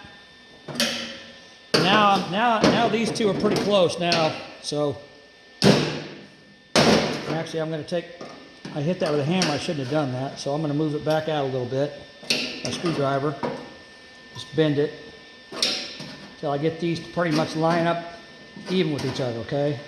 I got a little bit of a gap to fill here, so I'm going to have to, fill that gap in with weld. So what I'm going to do, I'm going to start at the top and work my way down and let the weld fill the gap in as I go. I don't know how well this camera is going to show up me making a weld, but I'm going to try it and you guys can watch and see. Let's see how it turns out. All right, here we go. I'm going to weld the bottom first so I can get those pliers out of the way. Now this here, I don't need to worry about warpage because there's so many compound bends here that this is not going to warp from the heat.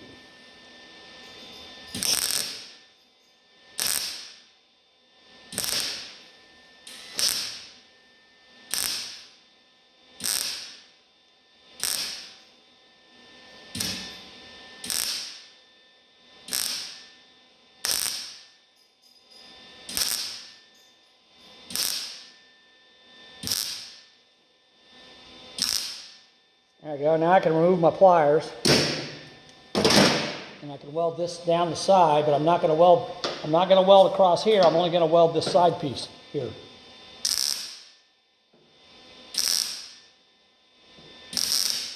Whoop.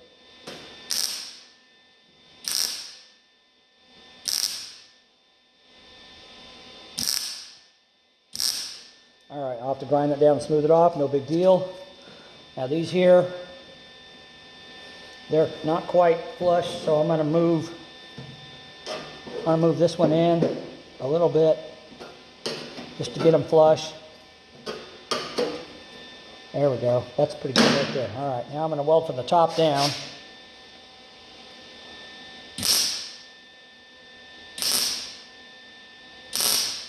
This is a little tricky because you're trying to fill in a gap, so you don't want to get it too hot because you'll just burn it.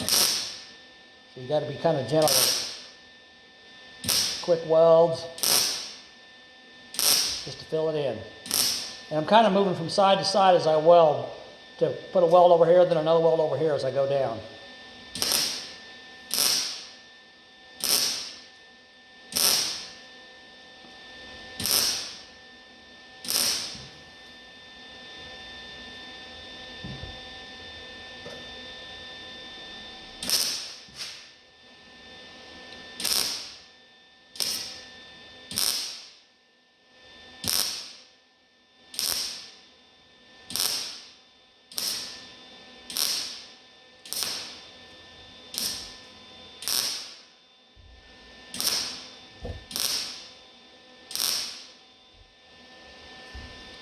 Oh, Bear wants to be petted.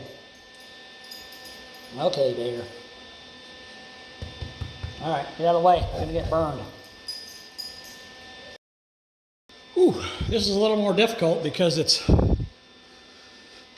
If I trigger it too long, I'll burn through it. So I'm doing really quick burst of weld to try to not burn through it. I'm still using the same heat. I could turn the heat down. It'd probably work okay, but I like the heat. So I'm just triggering it real quick and just putting little small welds on it at a time until I fill them across.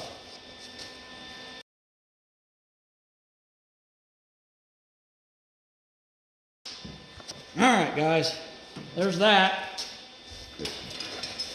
That was a little more difficult because I had to fill in a gap, but it wasn't impossible. So now, as you can see, that's welded all the way across. So basically I had to put a weld on this side, then come over to this side and put a weld, then back to that side, and just keep going back and forth and just kind of fill it in. And sometimes I'd burn a little bit through, and I'd have to put a second weld on this side. I think this metal here is a little thinner than this metal is. So I'd burn through a little bit here, then I have to put a second weld on this side, then come back over here and put a weld. But you just got to go real slow with it and work your way down. You know, the gravity's going to pull the metal down. So when you're filling in a gap like that, that's usually the easiest way to do it, is from the top down. So that's welded up. And you can see it's welded. It's not welded here because, again, I'm going to cut more of this lip out. But it's welded, all the rest of it's welded. Okay, so that's welded, that welding is done. And we're down all the way across, as you can see, to the other side. So now we'll go over and we'll weld the other side, see what it looks like. All right. Try to get you guys set up here. I got my welder sitting here, so it's going to be a little difficult to get you in here. But I think we can probably do it. All right, there we go. Again, I got my pliers. And when I did the other door, this hole right here, the new piece lined up even with the bottom edge of that hole. So when I cut it to fit, I actually cut the whole bottom of that out, and I didn't have to weld across that part because it was all the new metal and the old metal was gone. But this one here doesn't line up that way, which is pretty much typical. I mean, sometimes they do, sometimes they don't. And this is the kind of an uneven surface, so it's not going to sit flush everywhere. So I'm going to have to use my body hammer I showed you guys and tap some of that in. And if you notice, there's an indentation around here. See that indentation? Here, let me move my ground wire so you can see it better. There you go. You see that? See that indentation around there? Okay, so the new panel does not have that. So I'm going to have to kind of fold this bottom edge around that when I get to it. But I can do that with my hammer, just tap it in place. So now let's weld this together. And again, I'm not going to weld the edge down here. I'm only going to weld, you know, trying to move my camera here. I'm not going to weld the edge down here where the pliers are. I'm going to weld from on the other side of the pliers all the way to the top. All right, let's do that. Watch out, Bear. Watch out. All right. Get in here. I'm going to take my hammer. Well, first of all, I think what I want to do is weld this bottom so I can get my pliers out of the way, because they're kind of in the way right now. Tap this in. Tapping this, I'll just have to push it in.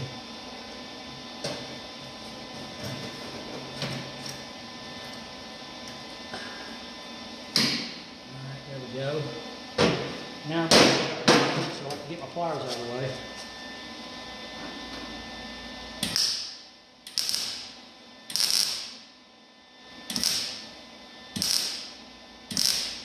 This is a little more difficult because I don't have this edge on the other side, it's gone. So I got to try to just fill in the gap.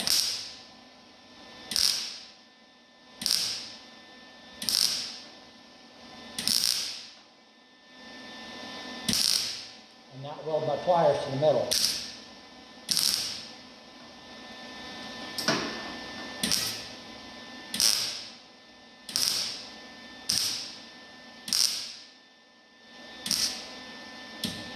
Man.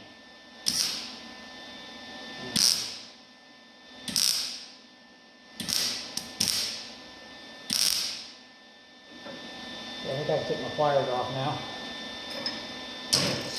That would be able to get it a little better.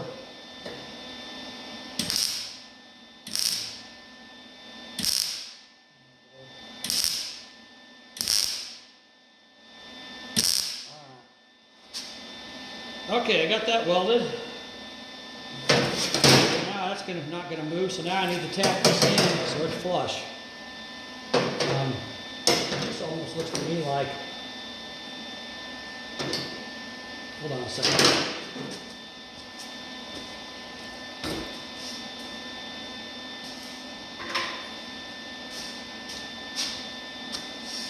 It almost looks to me like this is smashed in a little bit. So I'm going to try to push that out. I don't think it should be that way.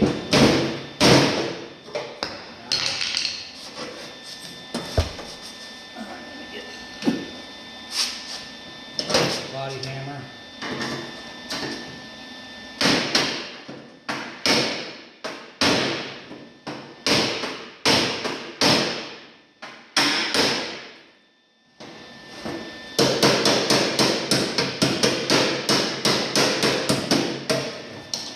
That looks a little better. It ain't perfect, but I think it's going to be better. I'm going to tap this in with the body hammer so it fits. And what's nice about this is it's got a pointed end. And when you hit on an edge like this, it concentrates your blow so you don't have to hit real hard to get metal to move. You just tap it.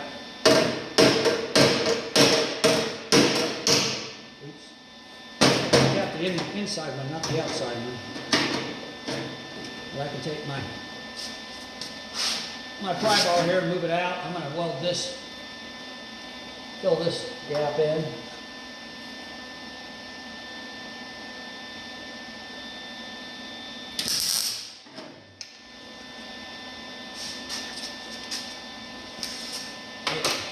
Hold on. I had my glasses on, I couldn't see what I was doing. My glasses, I actually weld without my glasses. Okay, look at that. That's better. Alright, now I've got that in place.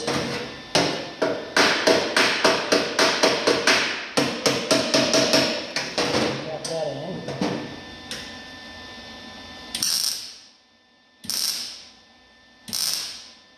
Weld that together.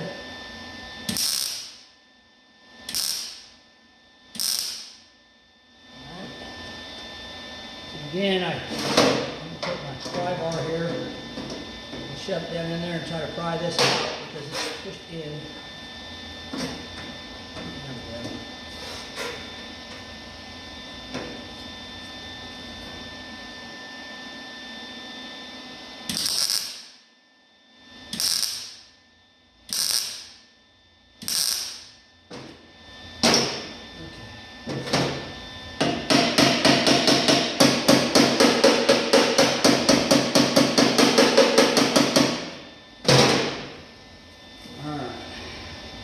This side here is going to be overlapped a little bit, but this is the hinge side, so you're not going to see it, so it's not that critical, but when I grind it, it'll grind down pretty well smooth.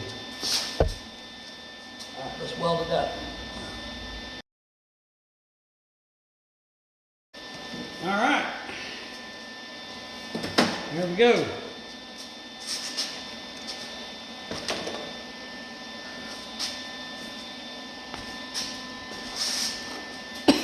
Alright, now you can see that is welded solid all the way down except right on the edge there where I don't want it because I'm going to cut more of that lip off. So now that's welded solid all the way down. Now we're done welding. So now we need to make the weld look nice, blend it together with the new metal with the old metal. So how do we do that? First, we shut off our welder, but we don't need it running. Turn off the gas. Shut the welder off. Take the ground strap out. We don't need that. Get all that out of the way.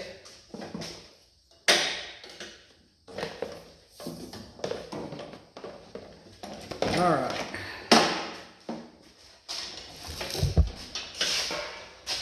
Let's get the camera. Take it back over here where it was before.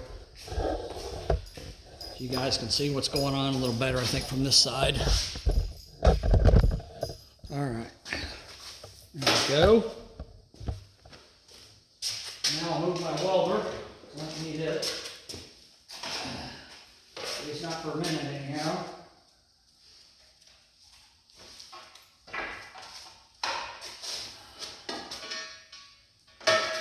All right.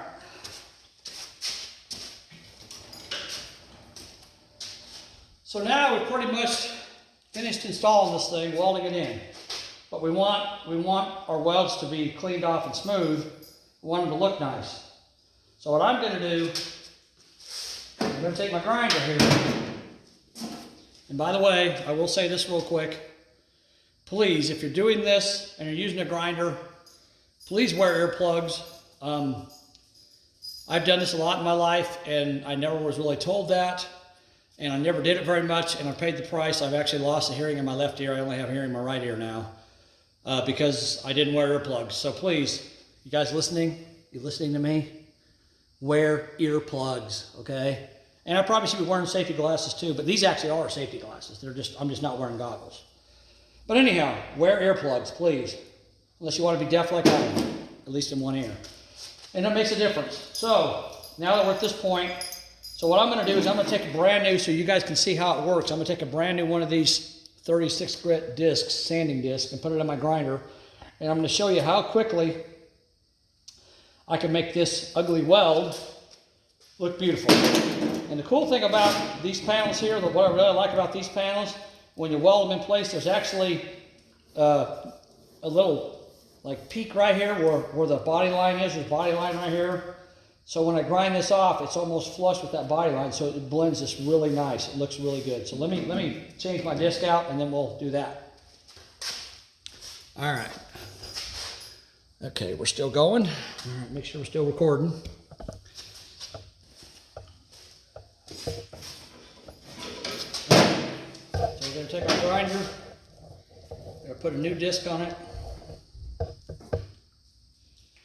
$10 Harbor Freight grinder. These things come with a handle on them too, but it gets in the way of doing what I'm doing, so I don't put the handle on there. I just use the grinder by itself. If you want to use a handle, you can. You don't have to do it this way. Everybody has their own way of doing stuff. Whatever's comfortable for you. All right, here we go. Let's clean this weld off. Watch how quickly this happens.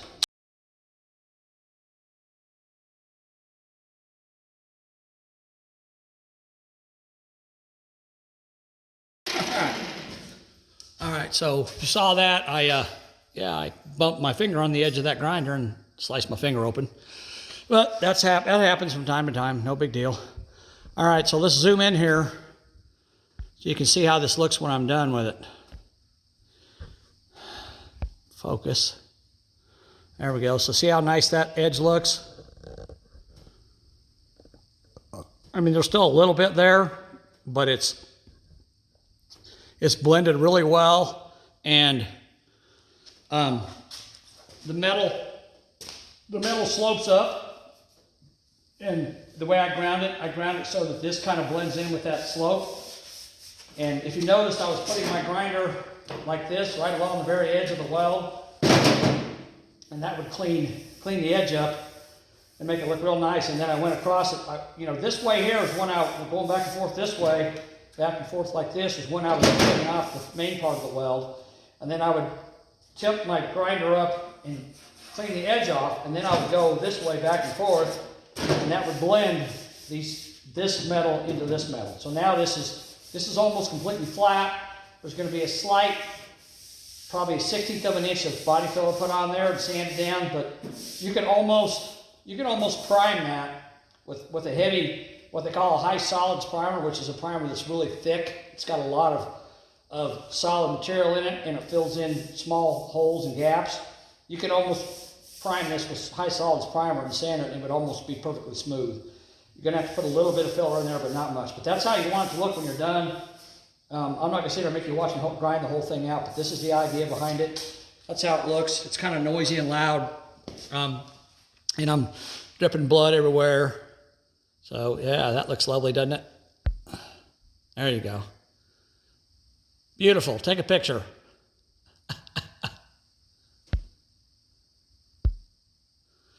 All right. Anyhow, that's how it looks. I'm going to pause the video and I'm going to continue cleaning this thing up. When I get to that edge there, I will restart the video and we'll see how I do that. because that's the one that had to fill in the gap. So that's kind of messy. So hold on, we'll get to that here in a little bit. All right, so now I got it ground off. As you can see, all the way across, looks real nice. I don't know how well you can see it. Let me zoom in here, if it'll focus. There you go. You can see how smooth. Oh yeah, there's my Band-Aid, black tape and a paper towel. That's a good Band-Aid. Anyhow, there's my smooth edge there. So I got a little bit of weld. It's going to take a small amount of filler to fill that in. But as you can see, it's smooth. Looks real nice all the way across. So that's 36 grit. You think it's pretty rough being 36 grit, but going 12,000 RPMs, it actually makes a very smooth surface. And also, if you understand body shop terminology, when you grind metal and clean up welds, and you know you're going to have to put filler over the top, but you want the metal to have what's called tooth, which means it's got grab to it. It grabs. So when you put the filler across the metal, it grabs onto the metal because it's a rough surface. You don't want it to be like smooth as baby's butt. You want it to have some texture to it. And that 36 grit disc is perfect for that, especially at 12,000 RPMs. All right, so now let's clean up this weld. I'll get you guys in here the best I can, and we'll clean that weld up. It's going to be a little trickier because I had to, make it a little wider, so it's a little wider. But we'll clean it up and see how it looks when we're done. I think it'll look pretty good. All right, let's go.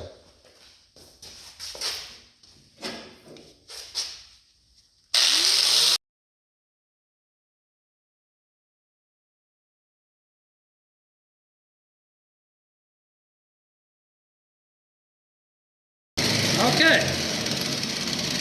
Oh, as you can see, zoom in here.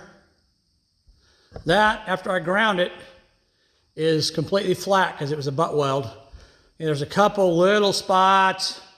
Get my finger in there, right in there. There's a couple little spots. There's actually a little bigger one. See that right there in the corner? There's a spot. I don't know if it'll zoom in anymore. I guess that's as much as it'll zoom. All right, so there's a spot right there, obviously. And up there on the edge, there's a little bit. Now, I could leave those and just put a little body filler in, but I think what I'm gonna do with those is I'm just gonna get my welder out, and I'm gonna put a little spot weld on each one of those, and then grind it down smooth again, and it'll disappear. So let's do that real quick. All right, I'll just leave you guys right there. All right, let me get this welder over here.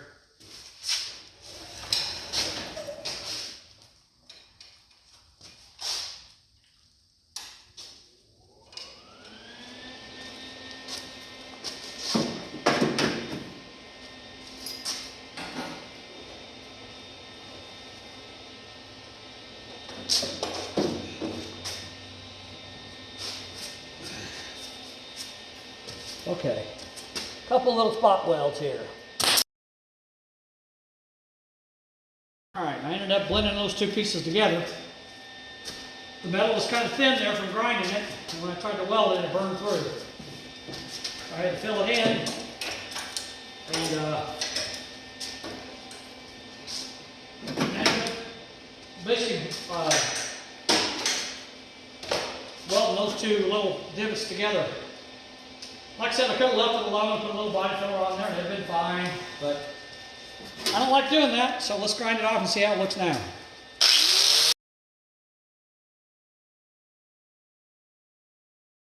All right, there you go. Now that's gone, it's nice and smooth.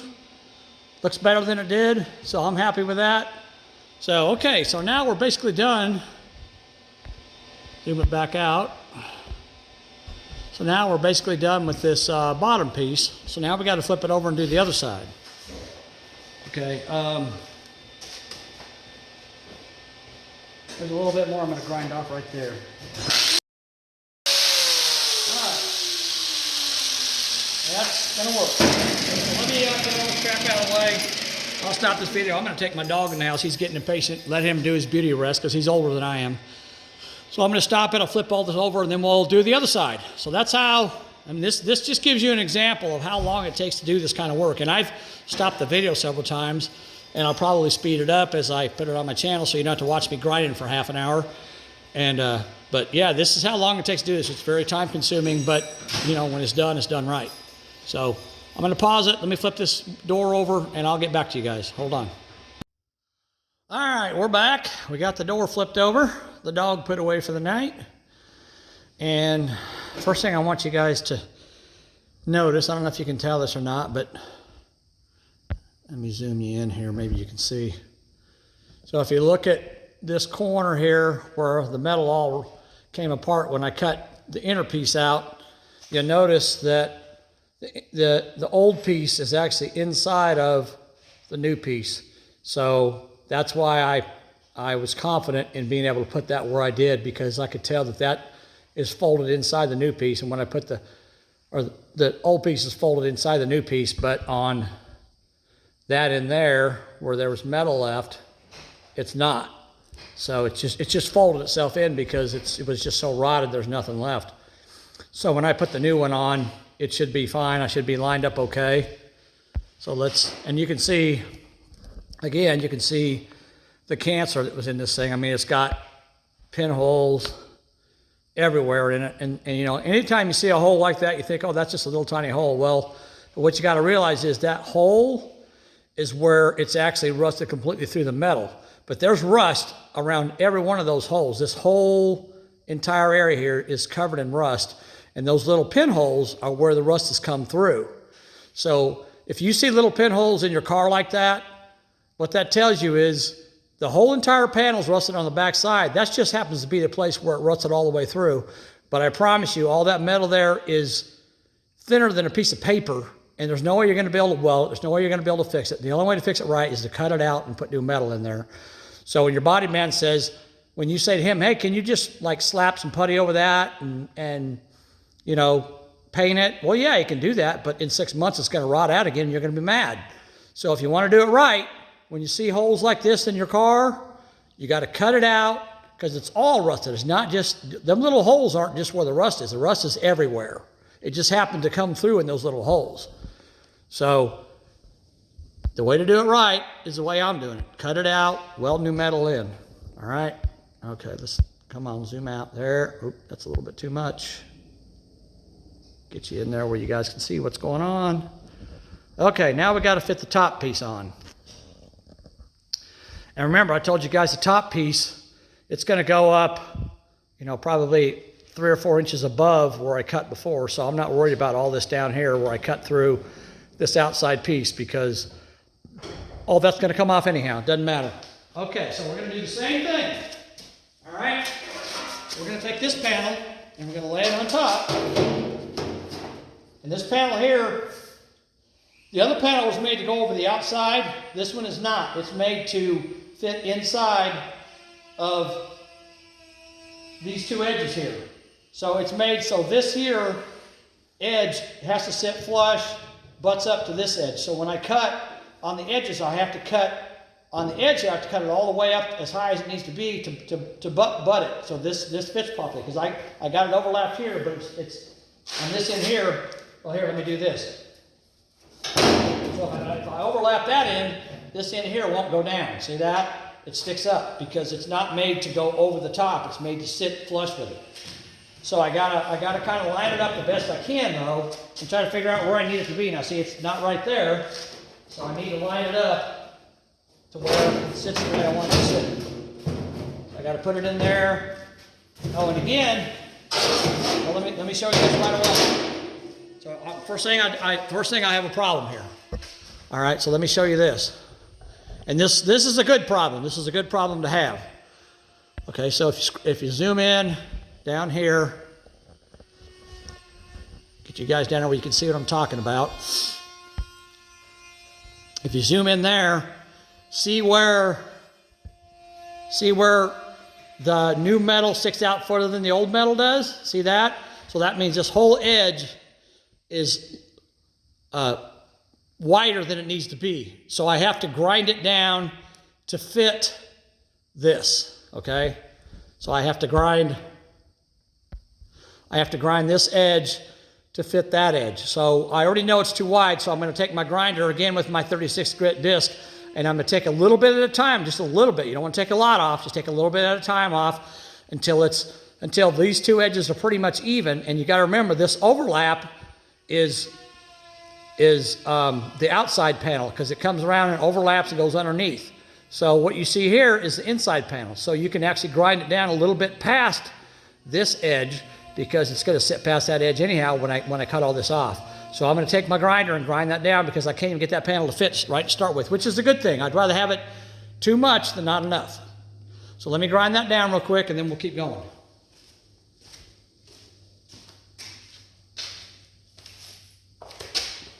And this side here, I'm looking at it, and this side here is okay. So I don't need to grind it. So it's gonna be good. It's actually a little bit inside of the other panel, but it's not enough that I'm gonna worry about. But I do need to grind this one. So let me clean that up. And this here is just, I'm just gonna break that off. It's in my way. I'm just gonna break it off, get it out of the way. Now I can see, let me see where you guys are at here. Okay.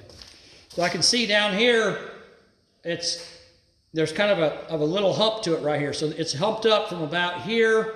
It starts going out in an outward direction up to about here, and then it's level all the way across. So I know I don't need to grind it down here. I need to grind it just in this section here. So you got to look out for that. So I'm going to grind this section here only.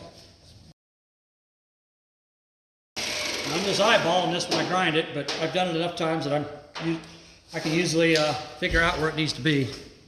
So I think I got it pretty close. Let's see how it looks. It should fit pretty well. There we go. Yeah, that fits a whole lot better. This side here looks good. All right, now I can't push it down because it won't overlap on both sides. So I got it's up above the metal, but that's okay. Take my Sharpie, and I'm pretty confident this is close to where it needs to be. Maybe not exactly, but it's close. So now I'm going to take my Sharpie and I'm going to make a line across the top of my door. Okay? As you can see, I'm way above all the rusty. Well, actually you can't see, and I just showed you that. Well, oh yeah, you can see it. Okay, never mind. As you can see, I'm way above the area where there's rust. You know, there's rust right in there, but I'm way up there with that line. So I'm good. So I don't have a problem. All right, now, I know that when I cut this outer panel off, that the overlap, when I lay this edge over that edge, I know it's not going to go all the way that line because I couldn't even put the panel all the way down, so I know it's not going to go all the way to that line. So I need to move down from that line, and again, I can use either my straight edge or my square, or I can use that piece of wood that I had. I'm going to use my square because it's going to give me it's a little wider than the wood is. So I think I'm going to take a little bit of a risk here. I could put this side of the square on here, and it's going to give me basically 2 inches space. This side here is about 1.5 inches, but I think 1.5 inches is going to be enough. So I'm going to take and put this stuff out of the way. And I'm going to take my square and I'm going to put it on here like so. And I'm going to mark this line. I still think this line is probably more than I need, but it's a good starting point.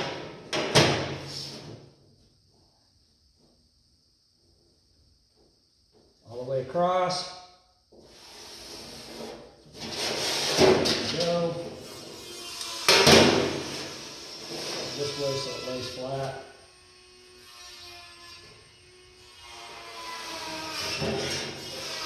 All right, so now we got a line there.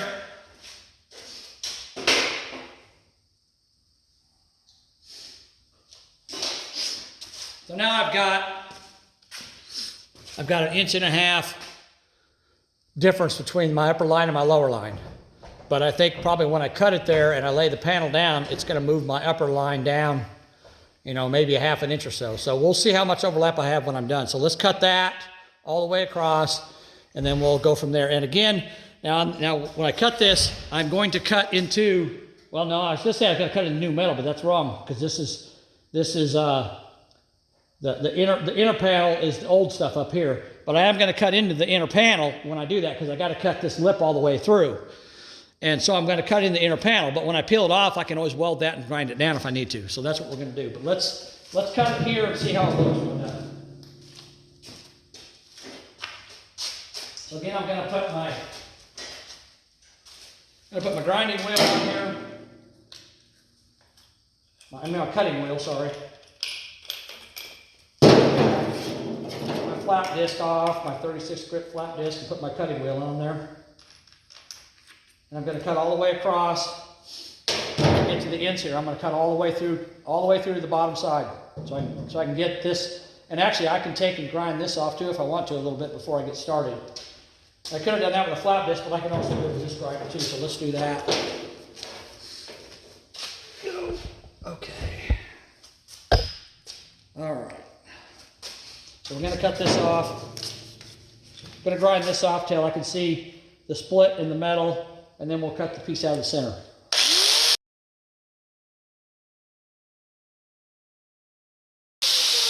right. I got that cut. And actually, I told you wrong. I don't need to cut all the way through that because I've split it here, so it should come right off. Should, but it's not. Okay. Let's take our screwdriver and our hammer, and we can get it. And separate those two edges. There we go. Do the same thing over here.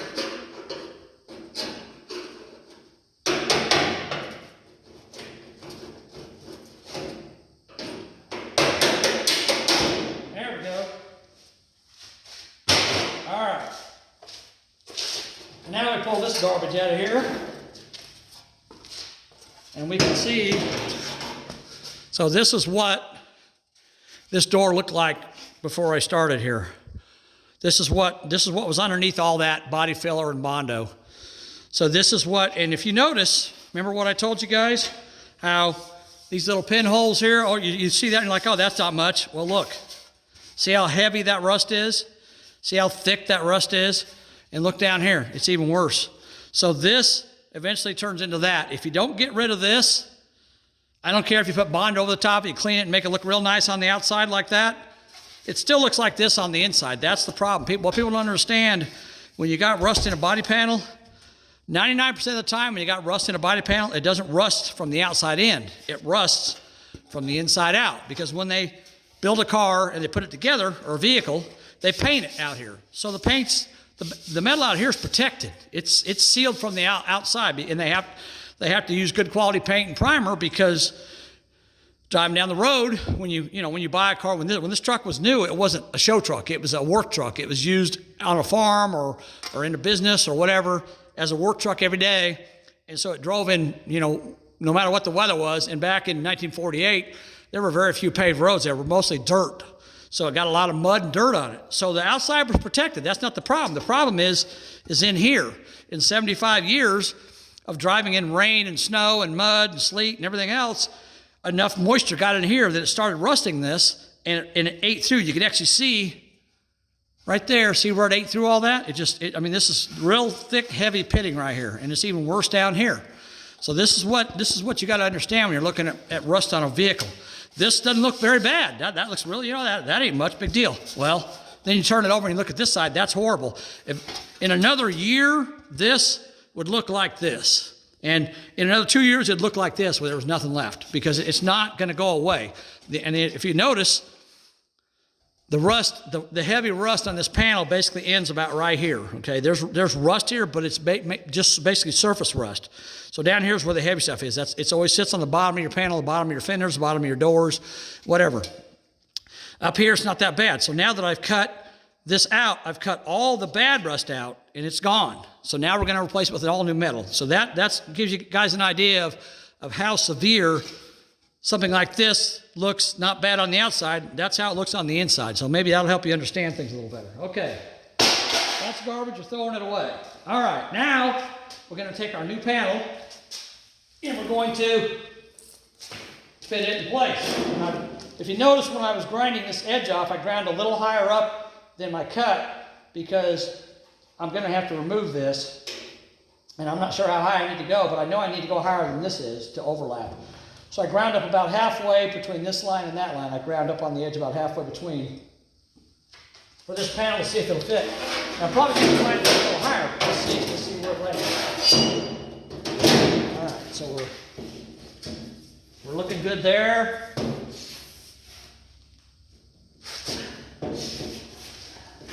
And I'm still, yeah, that's not too bad. Yep, okay.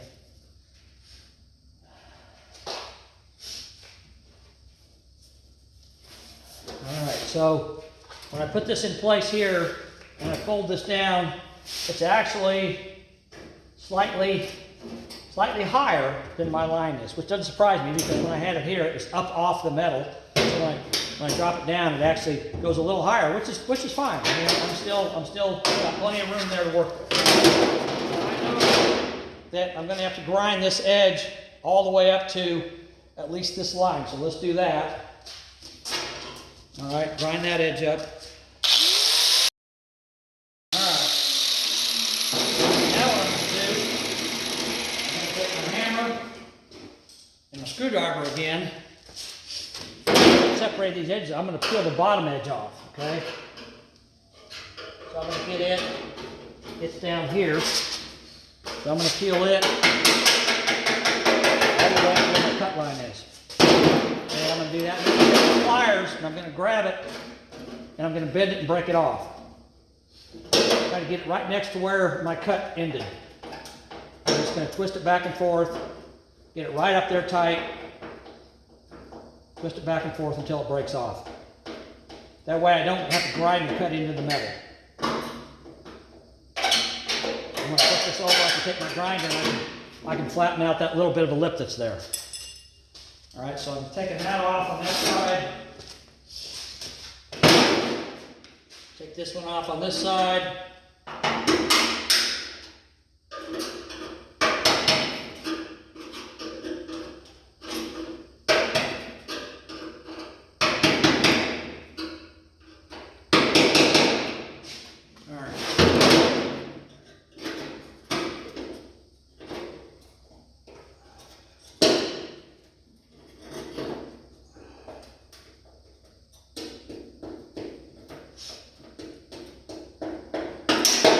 There we go, there's that one. That one's off. Okay. Now we can trial fit it again. We don't need these. Trial fit it one more time. See how it looks. This is looking pretty good here. Where I ground it down earlier.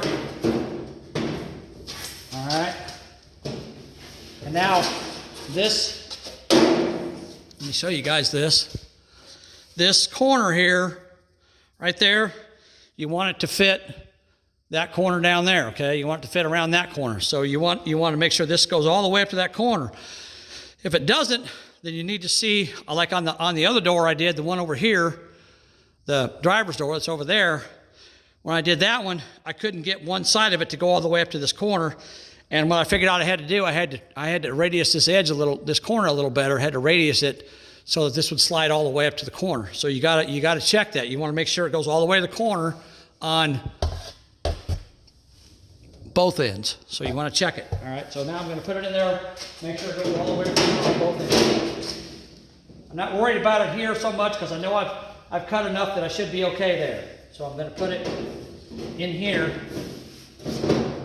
and get it. Okay, so let me get a pair of vice grips. And this time I'm going to use these ones that got a small tip on them, not that big wide tip that I had before. And I'm going to put this where it should be on this corner. I'm going to clamp it together. I want it to stay there.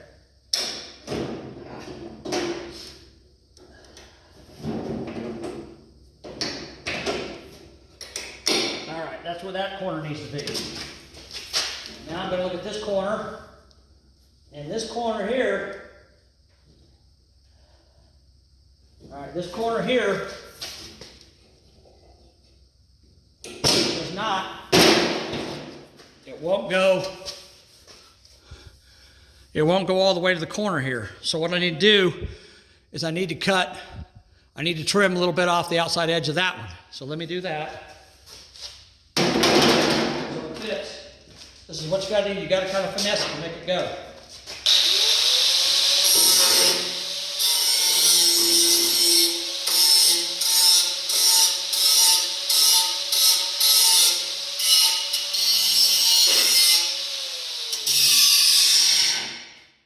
Sanding disc on there would be easier with that. Switch it back. I could do it with that, but it takes a lot longer. This is a lot faster.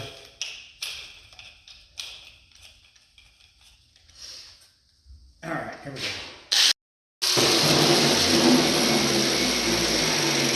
All right. So now you saw me go all the way around the corner there to try to radius that corner so it fits the way it's supposed to. Now I just ground a little bit. I didn't grind very much. You want to do it a little bit at a time. Like I said, like I always say, it's better to have too much than not enough. You do a little bit at a time to put it back on there. Double check it. Now it fits perfect the way I want it to. So I'm going to get another pair of pliers, pair of vice grips, and I'm going to clamp them. I'm going to put this corner right where it needs to be. And I want to clamp those vice grips in that corner. So now we got the corners where they need to be.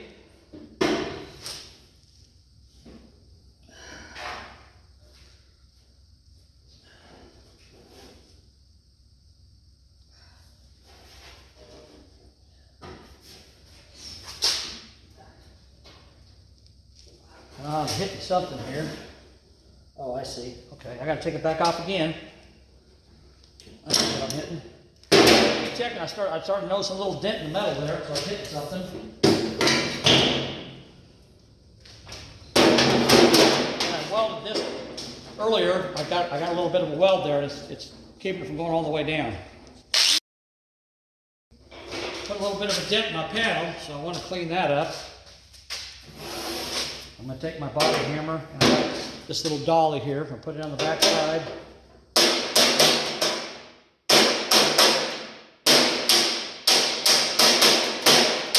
Flatten that out a little bit. Alright, now I got to put my vice grips back in the corners again. See how they look. Hopefully it looks a little better this time.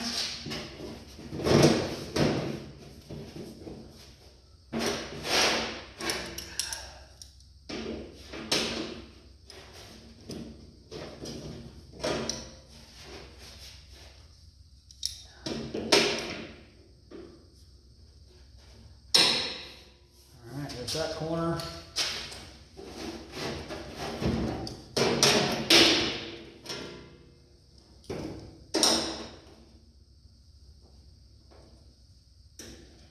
That corner.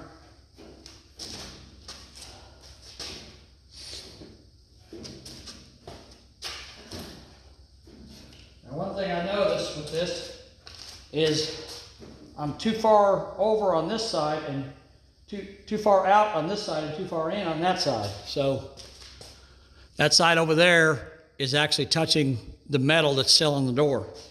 So I need to shift this thing a little bit.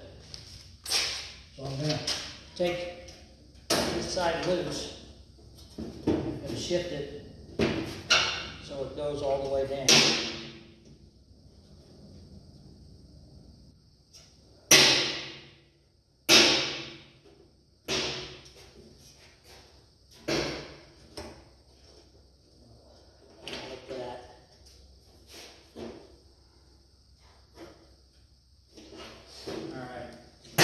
actually what I'm going to do now.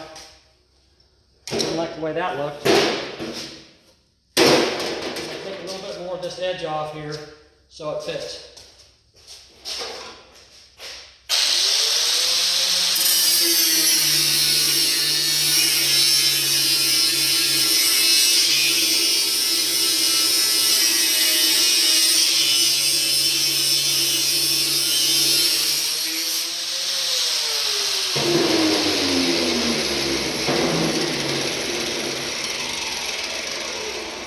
Now let's try it. It's just trial and error, guys. It's just trial and error. You just got to keep messing with it till you get it right. Okay.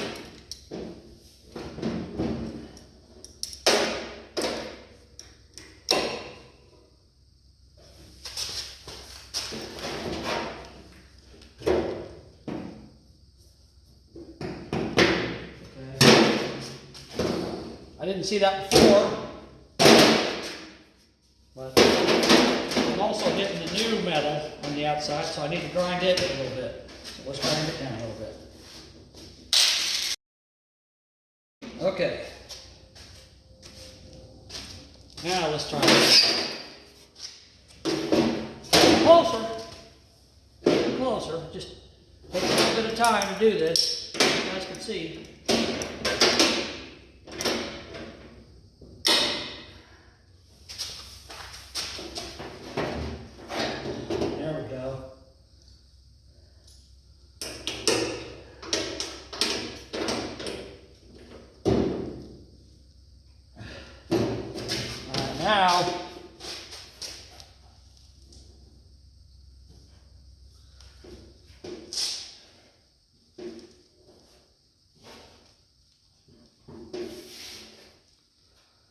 Now we're fitting a lot better. We're really tight on this corner here, but we're also still too far here and not far enough here. So I'm going to have to adjust this side down just a little bit. There we go. And it doesn't take much. I just moved it a little bit. Now it's fitting a lot better. Still not, no, it's still not there. I need to trim a little bit more. Let me see this in here. This in here is probably okay. So I need to trim a little bit more off this end. I think I can do it without taking the metal off.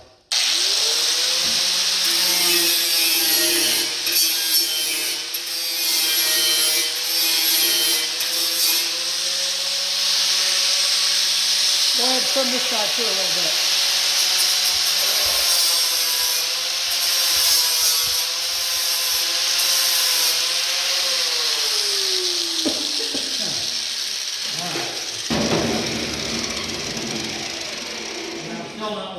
So I'm going to move this side a little bit more to get it to go.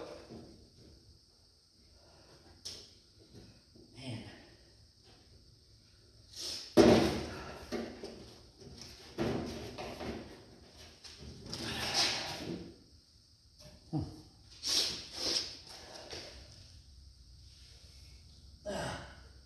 Okay. I see what's going on now. So when I look,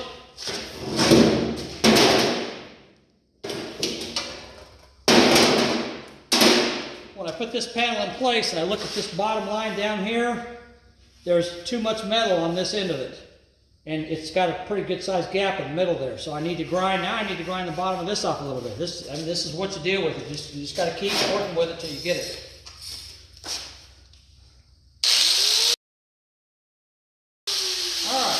Knock a little bit of that off.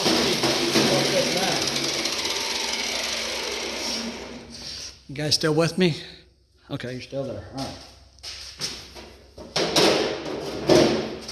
Okay, now we should be able to move this end up a little higher than it was, which is going to shift this whole panel to the left a little bit. Yep.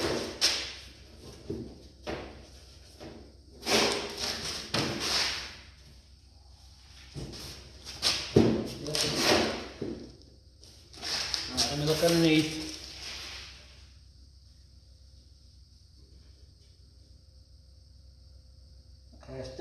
take off. Still need to take off a little more in this corner. Right in the very corner. All right, let's take that off. The good thing about using that 36 grit wheel is it doesn't take metal off super fast like a grinder would. So you can take off just a little bit at a time until you get it where you want it to be. All right, you should be getting pretty close, hopefully.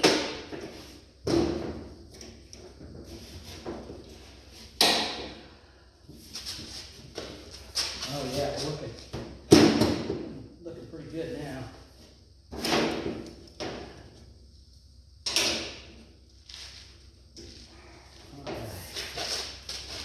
Yeah, we're looking a lot better.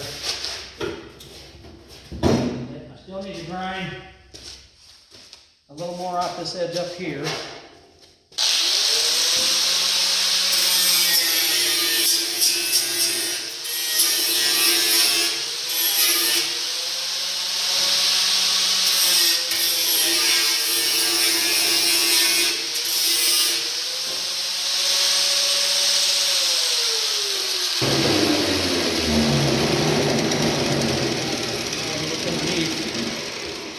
Underneath, yeah, we're looking a lot better. I can actually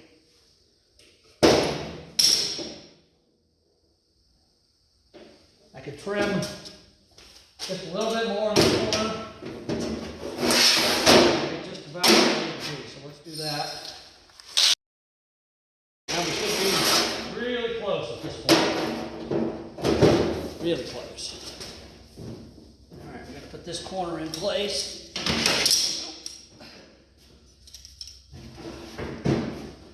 I didn't have to do this much grinding on the other door, but again, you got to understand this stuff is made in China or Taiwan or wherever it's made, and you know the one side's different than the other side, so they're never going to be the same. What you do to one side doesn't mean you have to do it to the other side. You have to do something completely different, which obviously I do. Okay, now we're looking really good. Now our edges are lining up. Excuse me. All this dust. Now our edges are lining up great. I like that. Now let me do this and show you guys what happened.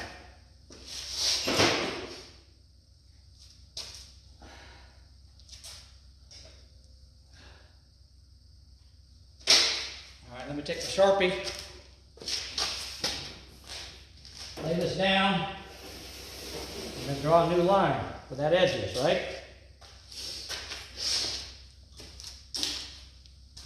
Now that I've made all these changes, I've ground it, and when I ground this corner, I'm moving it up, and at the same time I'm moving it up, I'm moving it forward. And this side here, I had to grind the outer edge of it, and when I laid it down, then it laid down flat, and it moved forward. So now our line's going to be higher than our original line was. But I didn't know I needed all do it like when I started. That's what you have to do. Okay, now you see our new line is 3/4 of an inch higher here and probably 3/8 of an inch higher here. So I don't need all this overlap. So I can get rid of some of that. So now what I'm going to do is I'm going to take, now that I'm confident of where my line needs to be, I'm going to take this board that is, you know, 1/2 inch thick or whatever it is here, and it's kind of warped, so I'm going to only use part of it. But I can line it up on my line like so. And now I'm going to draw a new line to there, and then I'm going to move it down and draw another new line to there, okay? So now, when I cut this out, I'm only going to have this much overlap instead of that much overlap. I don't need all that. All it needs is a little bit. Okay? Just like this. You guys can see this. You can see how much of an overlap I got there. I got, you know, at the most about a ½ an inch, maybe a little more than a ½ an inch. But this is like 1.5 inches. It's way too much. I don't need that much. All right. So now I got to switch back to my cutting wheel. And I'm going to cut that out. And we should be at that point to lay this thing down.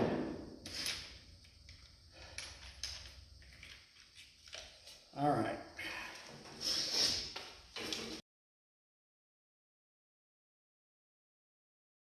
All right, I realized I was cutting the wrong line, so I went below the line here because I should have been cutting on this line and I didn't. But I still got overlap. That's really all that matters.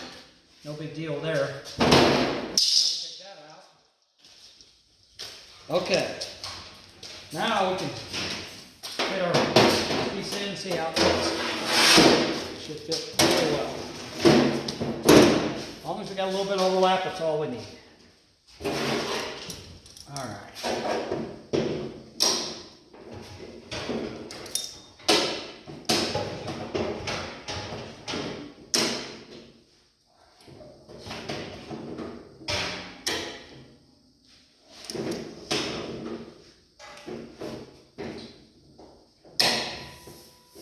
That side.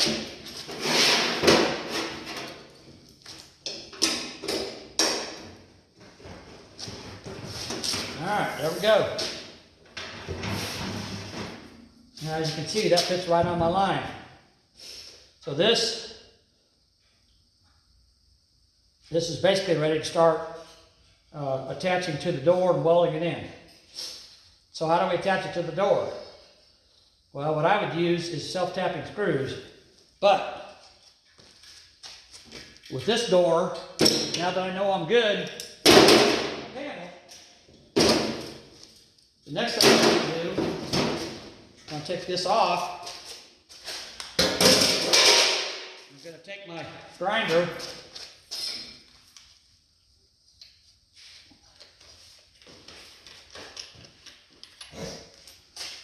my 36 grit sanding wheel back on it.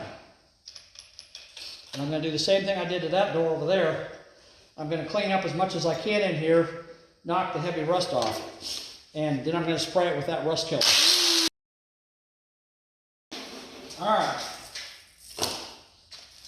Now let me show you what I've done here. Okay, so I've knocked the rust out the best I can get it. I can't go up in the door very high. There's a body line on the door right there, okay? I don't want to damage that body line, so I stopped there. But you can see I got a lot of the rust knocked out. But what you got to remember, my nose is running, dang it. All this dust. What you got to remember, when you look at this panel here, come on, back out. There we go. You look at this panel here, the heaviest rust is on the bottom, and the higher you go, the less it's rusted. So the area up inside that door there is not rusted terribly. It's basically just surface rust on it. And there's really no point in me spending hours getting up there trying to clean all that rust out. I can just spray it with a rust killer and it's going to take care of it just like I did the door that's over there, okay? So what I'm going to do is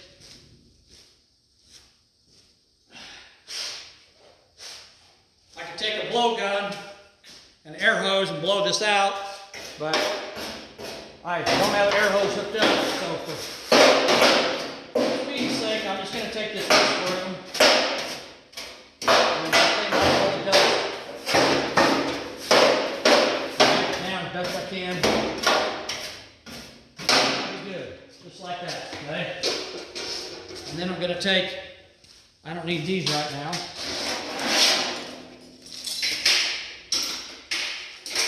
So then I'm going to take this panel and do the same thing with it. Just knock the dust off of it, clean it off.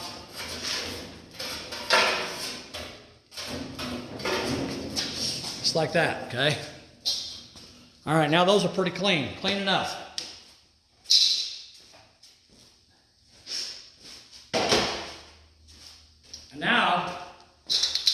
can take this rust converter that I have, that I already showed you guys. I can take this and I can spray it over all the surfaces, get up inside the door. I'll probably flip the door over and spray everywhere I can reach inside the door. I'll spray it with this rust reformer, and it'll turn the rust black and it'll kill it. So let's do that. Shake it up. First thing we're gonna do, we're gonna spray it.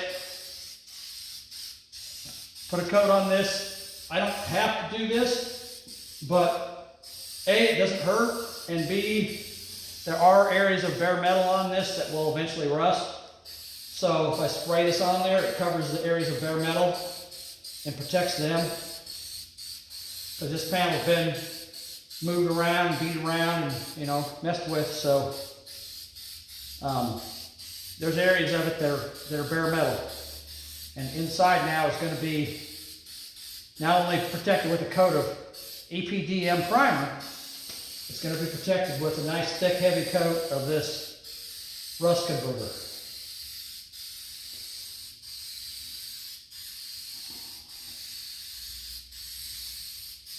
There we go. All right, and you can see where I've got overspray on the door. You can see it's already turning the metal black where the rust is at.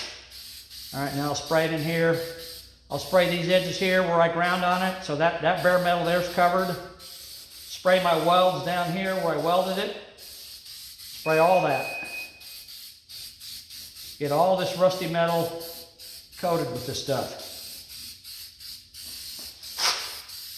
So this is just surface rust. It's not going to hurt anything. It's never going to get any worse, because again, rust has to have water and moisture to be able to work. And even if water got inside this door, it wouldn't stay inside of it, because it would run down to the bottom because of gravity. That's why doors rust the worst at the bottom than they do at the top, because the water all settles in the bottom of the door. So I spray this up in there. I just try to spray it up in there the best I can. Try to cover everything I can cover. I cover the top, the back side of this, outside of the door as well. All of it as much as I can reach. Keep spraying it in there. Spray a nice thick heavy coat, as much as I can get. Brace in there. I'm going to spray that brace. Make sure I get it sprayed on both sides. This stuff stinks. Spray the side, make sure I get the sides of the doors real good. Okay, there we go.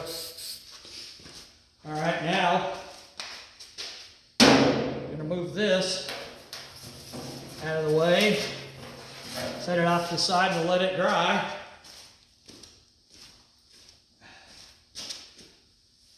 All right, and now we'll get in the top of this door. And go to the top where the window goes into it. I don't know if you guys can see up in here or not, but yeah, well, when I lift it up, you might not be able to. Let me lift it up like that. There we go. Okay. So now I'm going to get up in here and spray inside the door, everywhere I can reach. Even inside this frame area if I need to, if I see rust in there.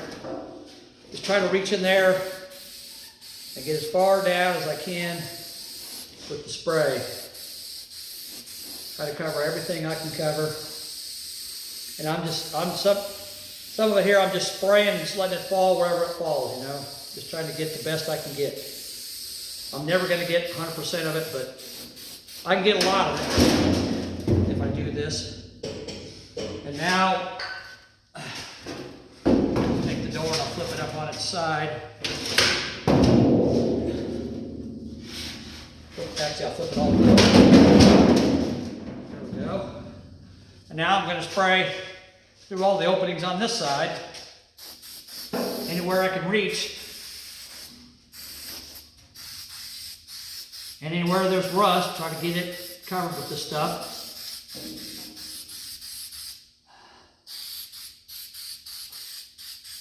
Alright, so again, I just try to spray it in there and just let it fall where it falls. but I'm getting, you know, a lot of what I couldn't get before from the other direction.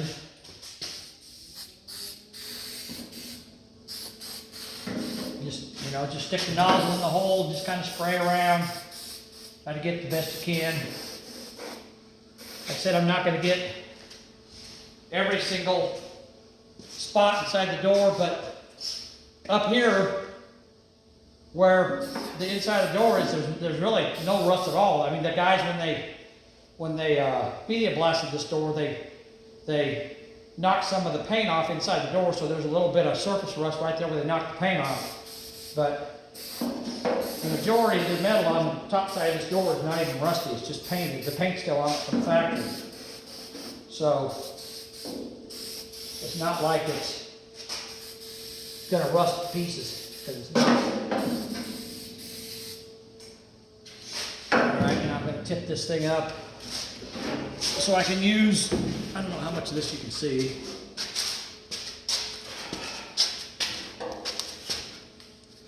I'll tip this up, I assume you probably can't see. Okay, there we go.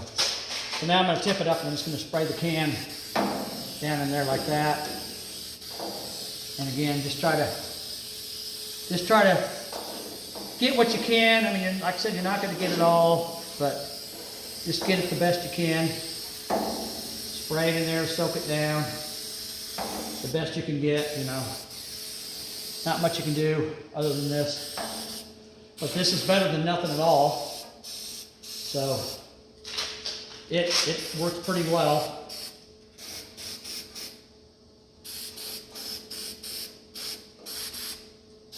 I'm getting probably, I'd say probably 85% of it's getting covered with this rust killer spray. And again, a lot of it's not even rusty. And if it is, it's very slight surface rust. You know, it's not heavy rust like what was down at the bottom of the door. So I just keep spraying it in there, just, you know, let it mist, let it settle wherever it settles. Keep spraying it in there, let it mist in there.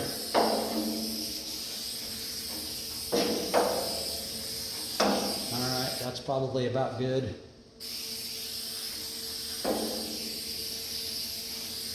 Okay.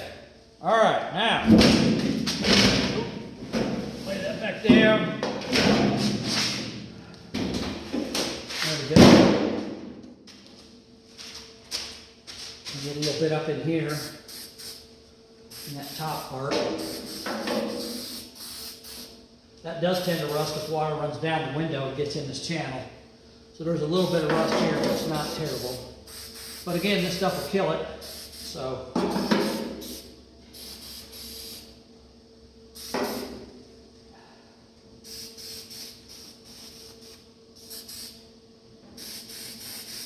All right. I'm going to call that good. I used almost an entire can on it.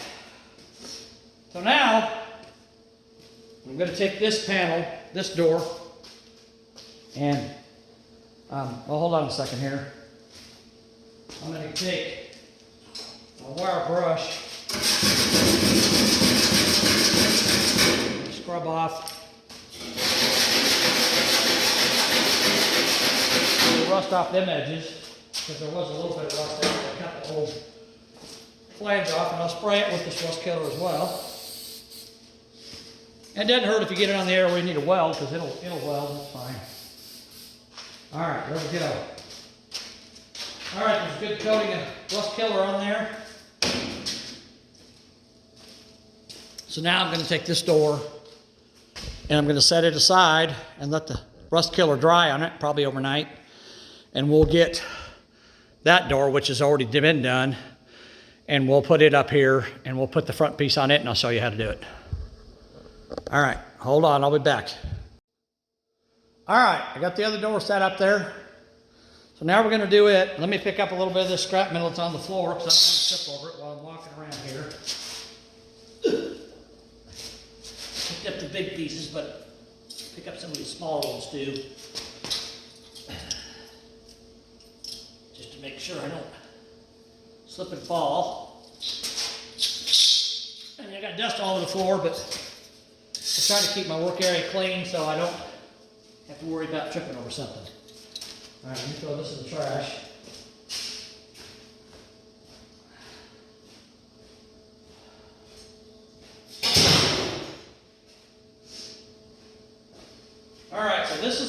door that I did last night and painted all this and all this with the rust converter, right? And as you can see, the metal is pretty much turned black where the rust was. So I've sealed out what little rust was there. I've sealed it, and it's going to take a long time for any of this to rust. And even, you know, we talked about this overlap, okay? So I've sprayed rust converter around the edge of that overlap, and, you know, for water to get up in there is almost impossible, but that rust converter is going to stop it some too. So I should be good with that. All right. And then on this door, you'll notice my overlap here is very small too, just like the other door was. So actually, if I'd have cut on the line I made on the other door, I would have made a wider overlap than this one is. So I'm glad I kind of messed up and cut it on the other line, because you don't want much of an overlap. You don't really need it. This door here, I had to do the same thing to make it fit. I had to trim my edges of my inner panel to fit the outer panel to make it fit the way it's supposed to fit. I've already done that. Okay, so now we're going to take this panel and we're going to put it in place where it needs to go, and it should fit perfectly because I spent as much time on it last night as I did on this one tonight, or the other one tonight, I should say, cleaning it up and grinding it and getting it to fit the way it's supposed to fit. All right, so that side.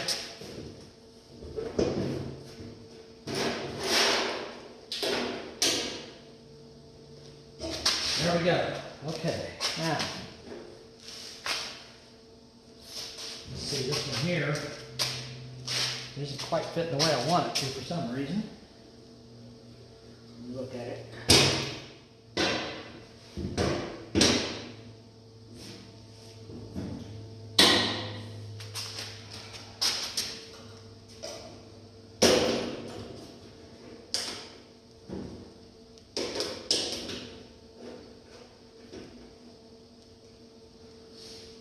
There we go, that fits a little better.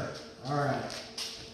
So now I've got it pretty much where I want it to be. So now when I cut this section out here, this panel in the middle, it's kind of bowed in because it's you know, it's not a solid panel anymore, so it's kind of bowed in.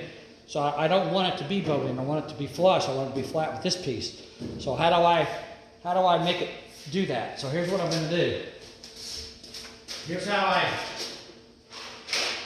weld these two panels together. Okay. I got this from Harbor Freight again, just an assortment of self-tapping screws, and there's different sizes in here, different lengths. So I'll take those, get them out of here.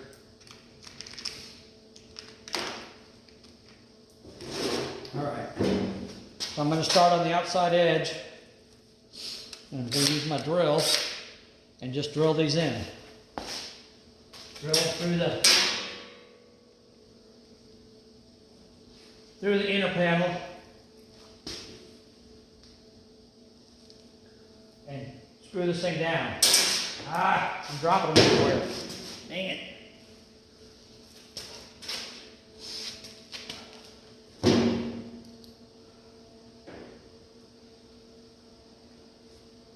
I want to get close to the top because I don't have much of an overlap, if you guys remember.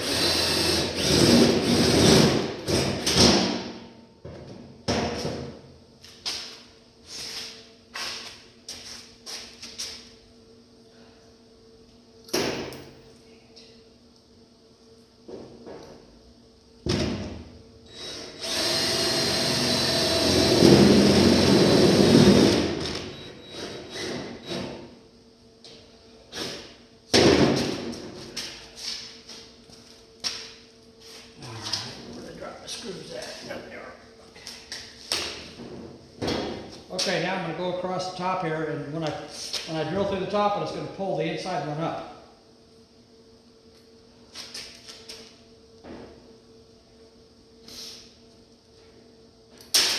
Oops. Trying to get it close to the edge, so I make sure I don't miss my overlap.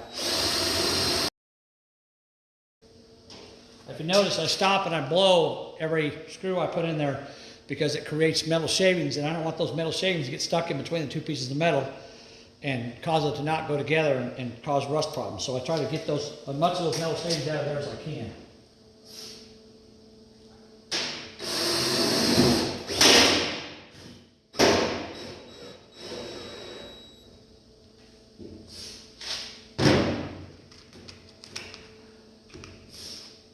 Oh, you know what I forgot to do? I forgot to clean that edge off. I forgot to clean it off with my grinder, but I can still do it. It's okay. Alright. Darn it. I screwed up. I don't want to take these screws out because they usually only go one time and then they don't hold anymore.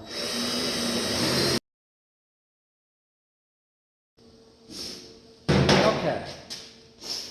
Now I've got that pretty much set across there where it needs to be. I should have cleaned that up, but I didn't. So now I'm going to have to try to clean it up around the bolts. But that's all right. We can do that.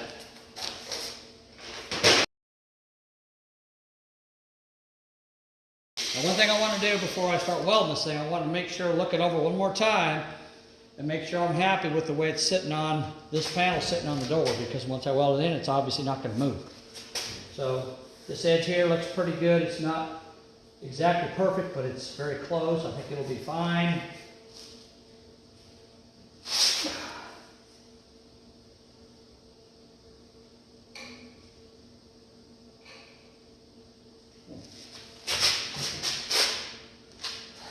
Well, oh crap. Ha! The door moved on me. The panel moved on me. Dang it. All right. Well, I get to take all these out anyhow.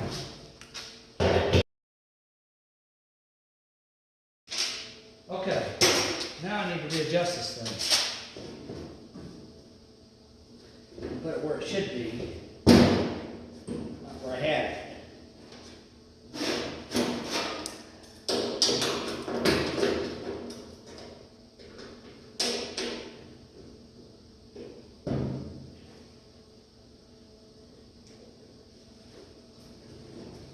It's a lot higher. And none of my holes line up, which is fine. No big deal. But one thing I don't like, I didn't notice last night, one thing I don't like is it feels like the bottom of this thing isn't lined up correctly. So I'm going to look at it. It's close.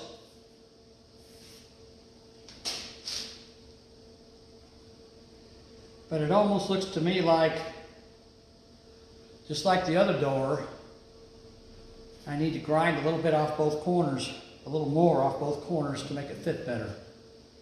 So since I got it towards not testing anymore, I'll just go ahead and do that real quick. And while I'm at it, I'll clean up this edge a little better. What? Yeah, but I got the second one done, right? Well, I still got to do the outside one on that one, but I painted it and I'm letting it dry. Oh, okay. I sprayed it with that rust killer. But this one here I did last night, so it's now I'm putting it together on the outside. Yeah. Getting there. Getting there. That's my brother. He's bothering me again.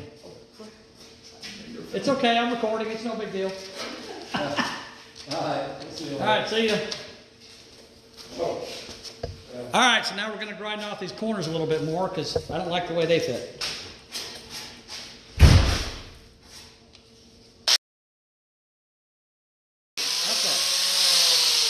All right, let's try that, see if that's any better. I didn't notice that last night. I happened to notice it on the other door when I was doing it with you guys. I didn't have to notice it on this one until I put it on there. It seemed like it fit the way it should. All right, now, there we go. Now that's up where it needs to be. Matter of fact, I can actually grind a little bit more of this. And that's one other thing I forgot to do. So I'm glad I picked this panel off. But let's get this to fit first, and then we'll. Got that corner.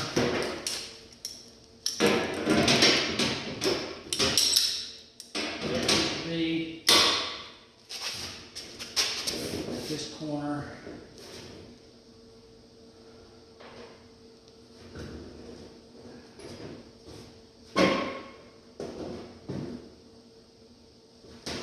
A little bit more.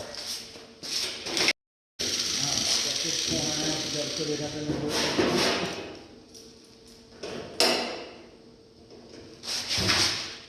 Yeah. Now when I look at the bottom edge, it looks way better. And looks like we're lined up pretty good now.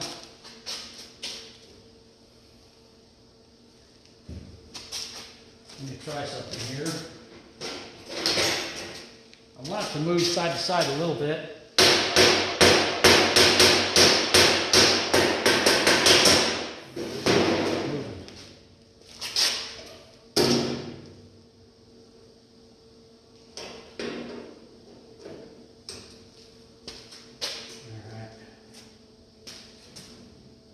That's a little better. Yeah, okay. All right, so now I'm in a better position than I was. And my bottom side is not, I don't have this huge gap anymore like I used to have. That's good. Because I want that to be tight.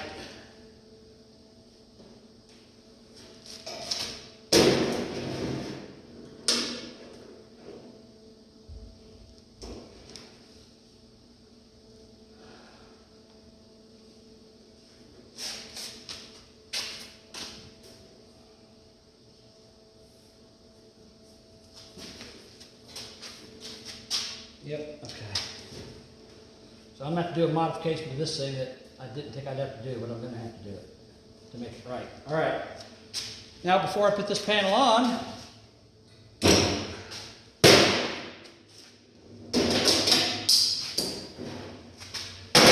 it done.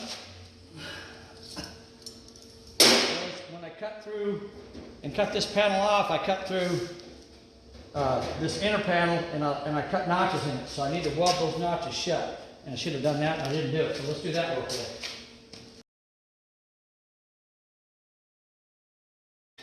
Alright, now I've welded those, I need to grind them off. So they're flat.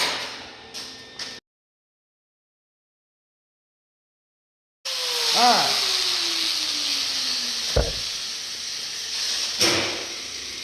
Now I'll even spray a little bit of rust killer on those areas just to make you guys happy. A little dry, pretty well, look alright. Okay, now,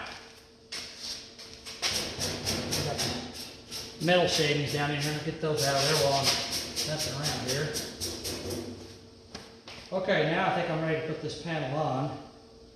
I'm still not super happy with the way it fits, but it's made in wherever, Taiwan, or Japan, or China, I don't know. What do you expect?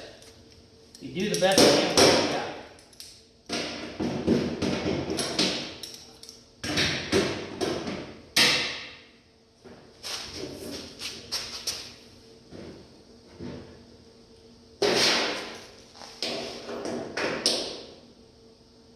This panel has to fit tight in here because all these edges fold over. So if I got a big gap on one side, when I fold that edge over, it's not going to fold over properly. So I need to make it to where it folds over the way it's supposed to. But again, this entire panel really needs to shift this way, but I can't get it to do that because it's, hold on. You know what? Actually, I can get it to do that.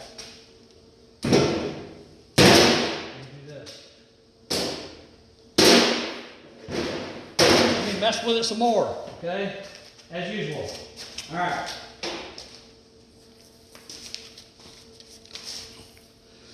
I'm going to grind this edge here down a little bit so this panel moves. It's thinner here than it is here, so I think if I grind this part here, it'll move I can move the panel that way a little bit, and I need to do that. All right, let's try that. See how that works. Hopefully it's enough. We'll see.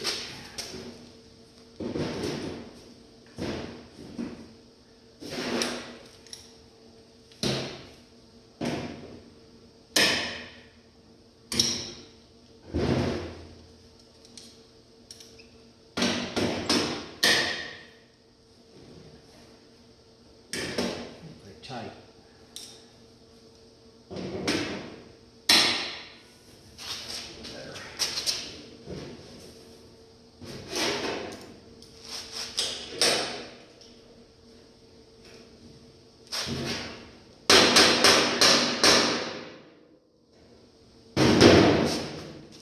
Okay.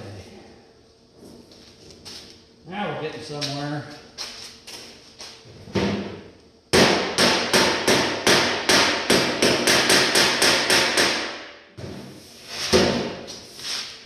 Yeah. That looks better. I like that a lot better. I think I could probably see if I can get that in there.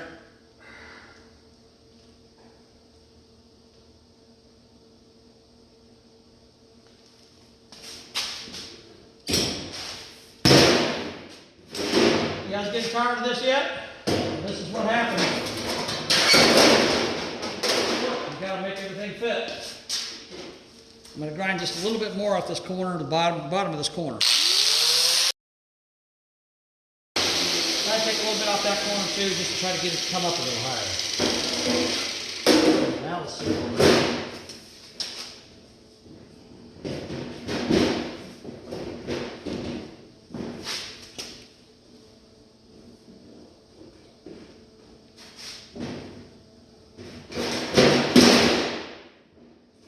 Now,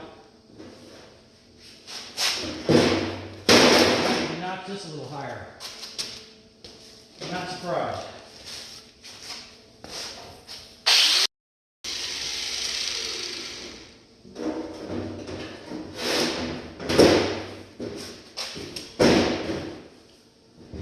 Should be able to get that all the way.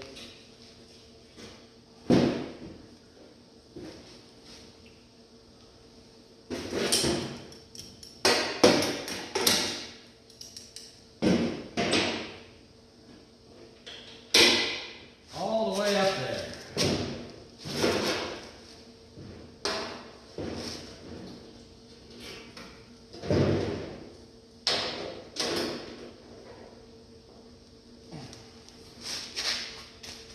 Okay.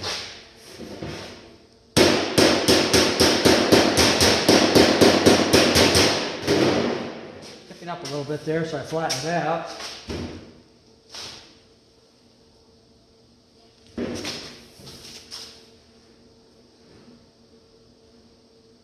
That's looking pretty good there.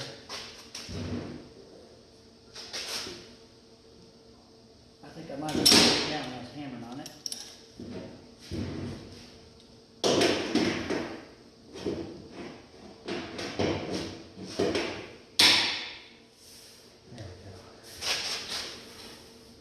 There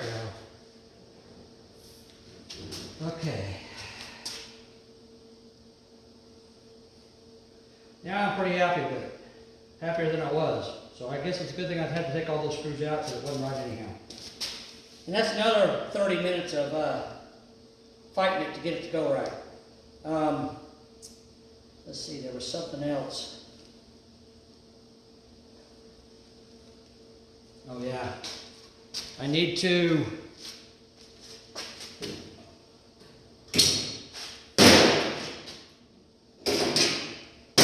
flip this door over. Because if you remember right, when I cut this flange away, I took pliers and I bent it, and there's a little bit sticking up there. And when I fold it over, it's not going to lay flat. So I got to flip the door over and grind that smooth. And I may have a little more bit to take off there because I cut it a little higher. So before we put that piece in for the final time, flip the door over.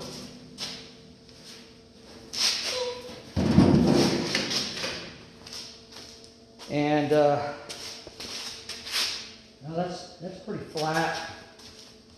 Yeah, I'm just gonna grind a little bit off and then we'll get good to go. Okay.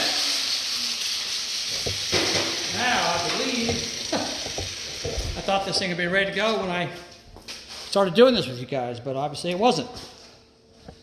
You gotta check, double check, triple check, quadruple check.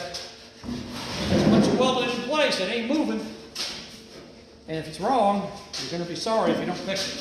I'm also gonna take my grinder. I feel a little bit of flashing on the bottom of that, so I'm gonna clean that off.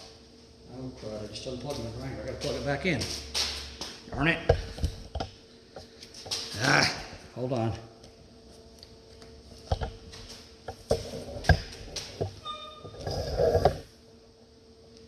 All right. Okay.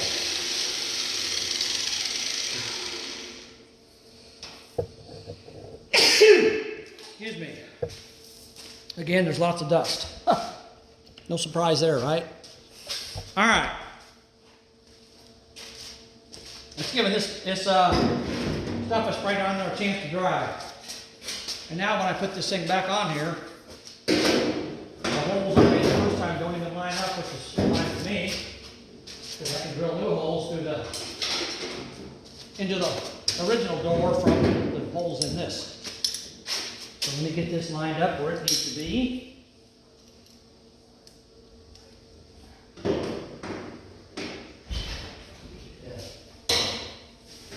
All right.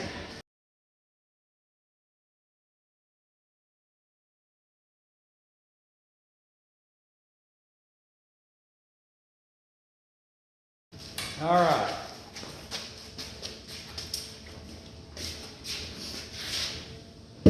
Just put that out in the trailer and get it out of the way. Do that tomorrow or something. Put it back in the box, right? Okay.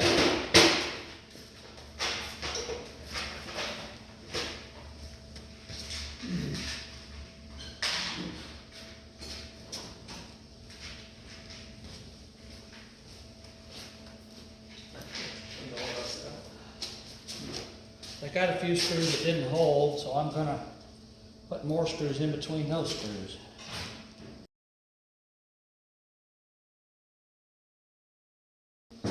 Okay. Now we're looking pretty good all the way across.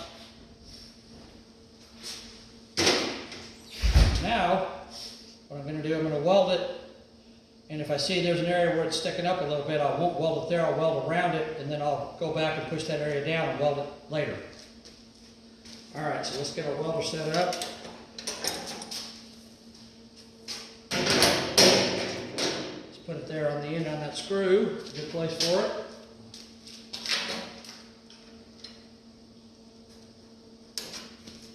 Alright, you guys still with me? Yeah, it's taking a while, ain't it?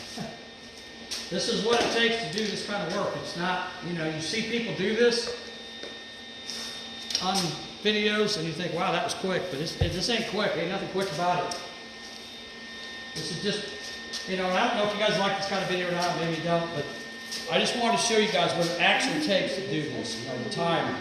And of course, I'm going to speed some of this up, so it's still not going to be the actual time, but I've been working on this now for probably, I'm going to say about 4 hours, maybe 5 altogether, but we'll keep going. All right, let's weld it.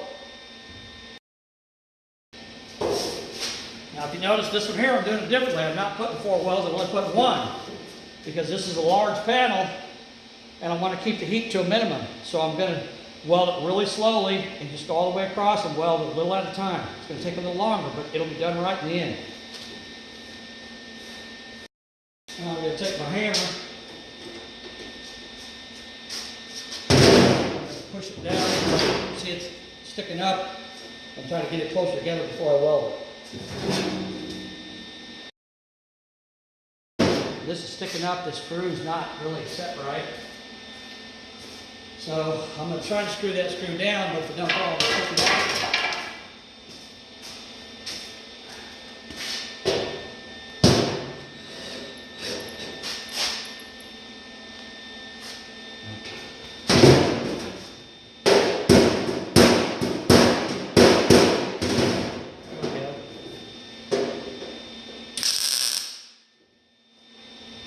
step screw out.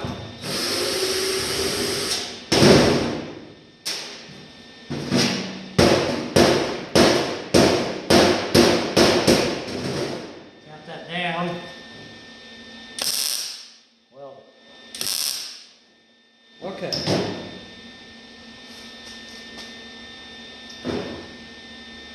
Now I think I can take my screws out, and it should be good.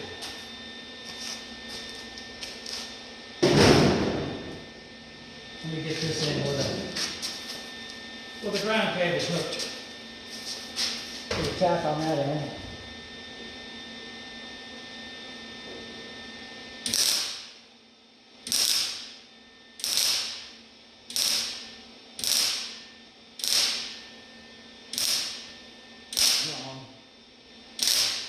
Yeah.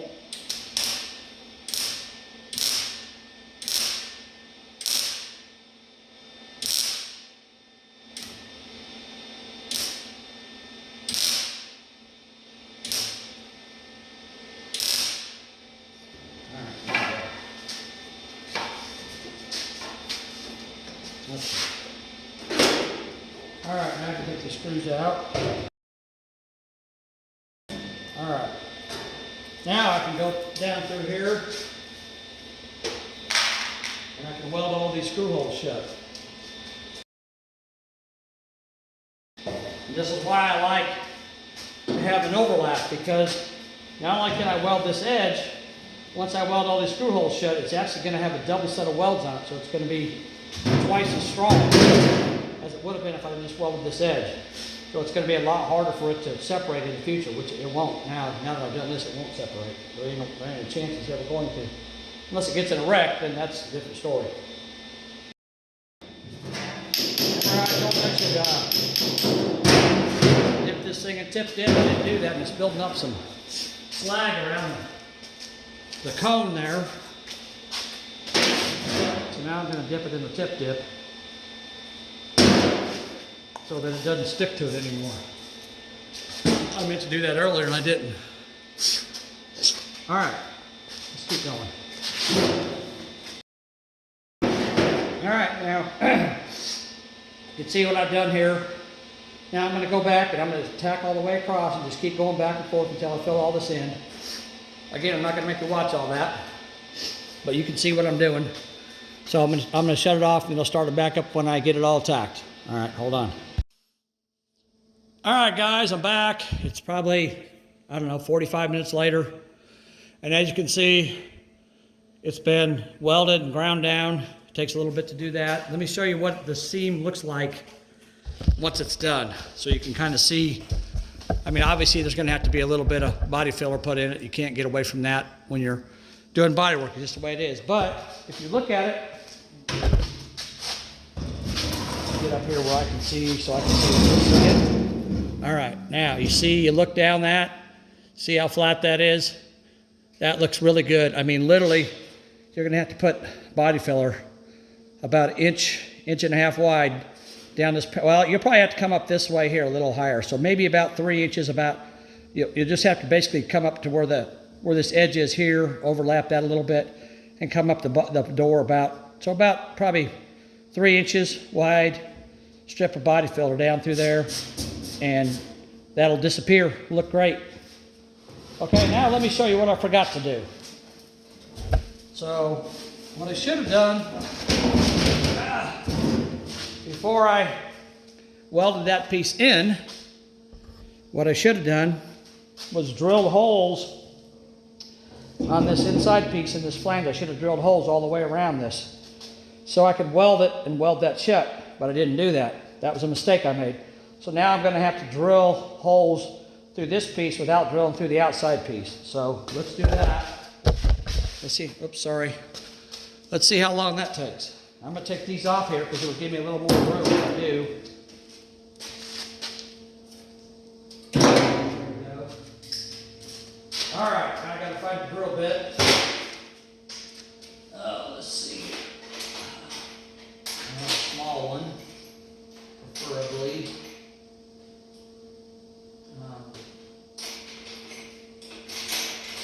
There we go. That's it, sorry.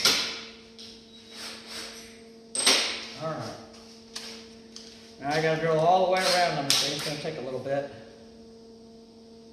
This is probably about a 3/16 drill bit, I'm guessing. I'm just guessing, I don't know what it is, but probably about that.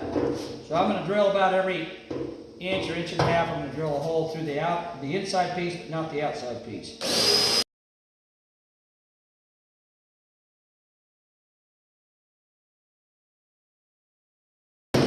All right, got the holes drilled in. Really wasn't that big a deal because it's still loose on the bottom. Now, before I do any welding, I want to flip this thing up because it's got all kinds of metal shavings inside the door now. So I want to flip it up and tap on it.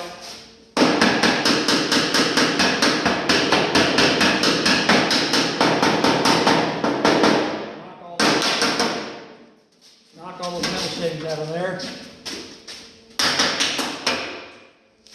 We don't end up with a bunch of metal shavings stuck inside the door. I don't want that to happen.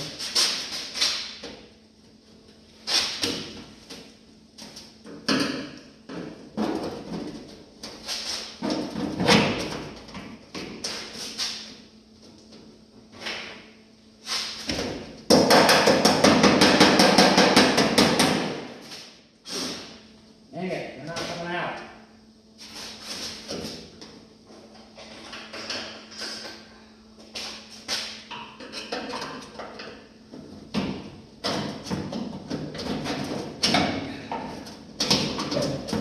I'll get them coming out of there sooner or later. There we go.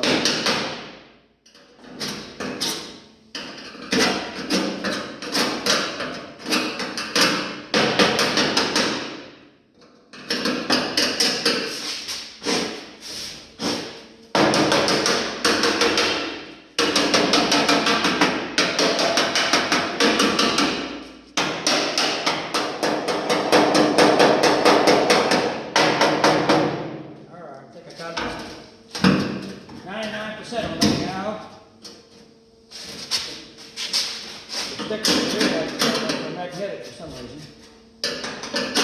Probably because of the drill. Alright.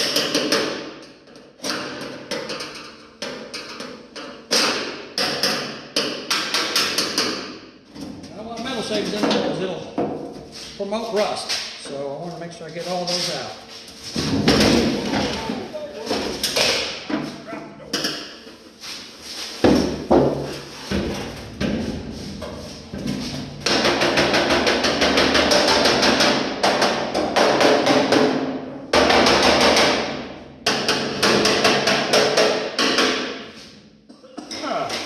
Well, that was a good thing. It actually put it down there like that. It kind of opened up that gap a little bit. I was able to get more metal shavings out. Okay. All right. Just so you guys can see what I'm doing here. Okay. Whew. This is a lot longer process than you probably thought it was, huh? It's definitely not simple. Okay. Now, we got to weld this together. So I got to weld through this panel, but not weld through this panel. So I'm going to take a small pair of vice grips like this, and these are cheap ones from Harbor Freight. They don't work that well, but I'll do the best I can with them. And I'm going to start clamping this together where I've drilled the holes. I'm going to start here and work my way towards the outside. Okay, and then I'll start welding these holes shut. All right, let's go on that. See, I'll put my ground here where I got fresh metal. I've got nice, good contacts. Don't worry about that. We're almost done, guys. Almost done. Bet you never knew it would take this long to do this kind of work. But that's why I made this video, because I thought if anybody watches this all the way through, they're going to realize just that this isn't just a simple, oh, let's do this real quick. If you do it right, it's not real quick.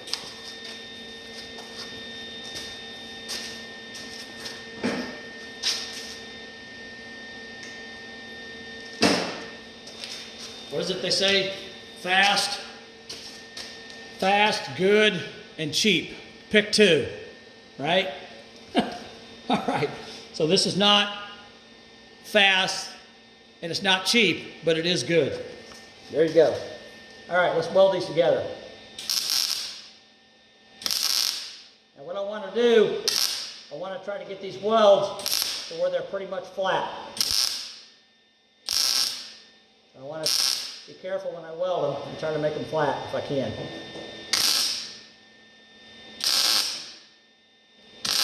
I'm not doing a very good job of it. There's a lot of crap in here.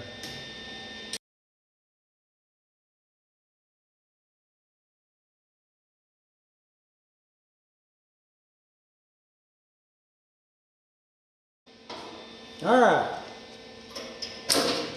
Now I got all those holes welded shut. So now this thing's welded all the way around, and I didn't put any markings on the outside of it that's going to have a bunch of body work done to it. So that's why you want to drill through this one, but not this one. Okay.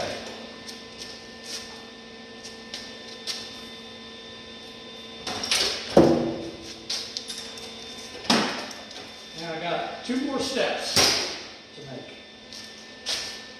2 more steps and we're done.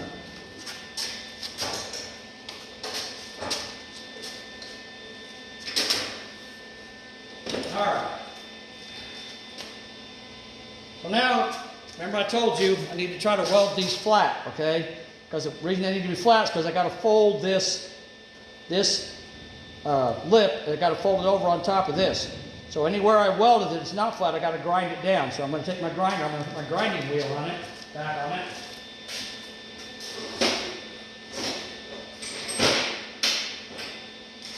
I'm going to come in here.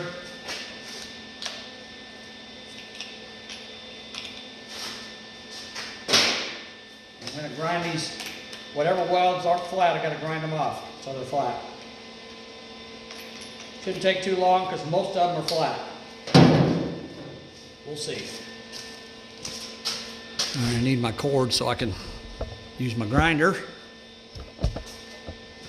Got to plug it into my phone because my phone's going dead from all this recording. But that's no big deal. All right, let me grind these off real quick.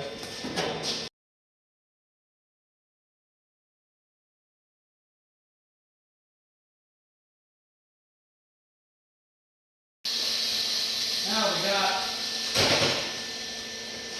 all the welds ground down. Now we're ready to close this thing out. But before we do that, let's see here. Let me grab something. Shut my welder off. I guess that would help. I don't need it running because I'm not using it. Okay.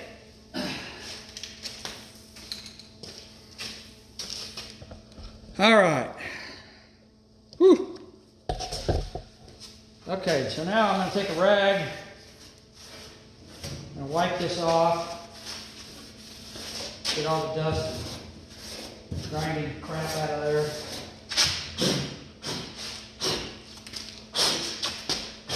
Blow it off. Wipe it off. There we go. All right. Now before I close this out, take a little bit of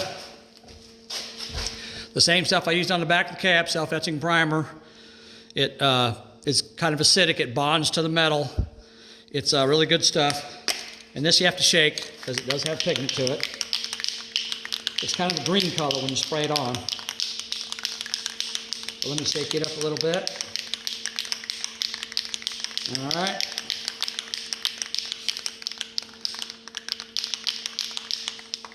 And actually, one thing I'm going to have to do, before I do that, one thing I need to do that I just realized, it's real quick, I need to cut a notch in these corners because this one's going to fold this way, this one's going to fold that way, and I'm going to have a piece sticking up here if I don't cut a notch in. So I need to cut a notch in both corners.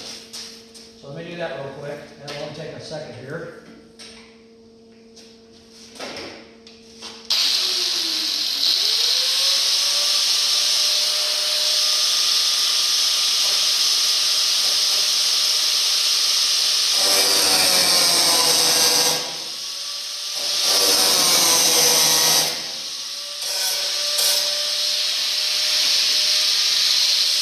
actually cut 2 notches.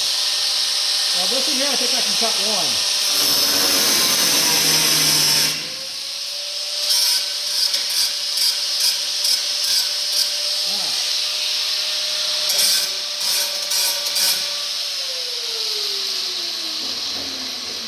I cut 2 notches in this one because it's a little more of a, not quite as sharp a bend as this. This one here is almost a 90-degree bend. This one here's not. It's kind of a more gradual bend. So I cut 2 notches in it. All right, now spray some of this on there.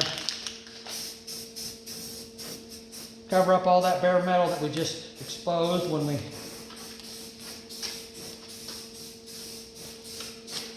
ground off our welds. We don't have any bare metal. And we'll go ahead and spray it on our weld when we weld our 2 panels together. Protect it from any kind of rust between now and the time it goes to the body shop. Again, this is just a temporary spray paint. It's not, I mean, obviously behind this panel I'm going to fold over, this edge, it'll stay there. But a lot of this will get sanded off whenever it goes to the body shop and get painted, because it's just a temporary thing, but it's the self-etching primer is really good stuff. It bonds to the metal. It's better than just regular old primer. So I'm going to let that flash off for a minute and dry. And then we're into our final step. All right. So let me stop it, and I'm going to let this dry for a minute, and then I'll come back. All right, guys. So I sprayed on a pretty heavy coated primer around the edges there, and I've had to wait about 30 minutes for it to dry. I got the fans going overhead, actually, so it helps it. But it's pretty dry now, so now we're going to bend these edges over, and then we'll be pretty much done with this thing. So I'm just going to take my hammer. I'm just going to tap them over.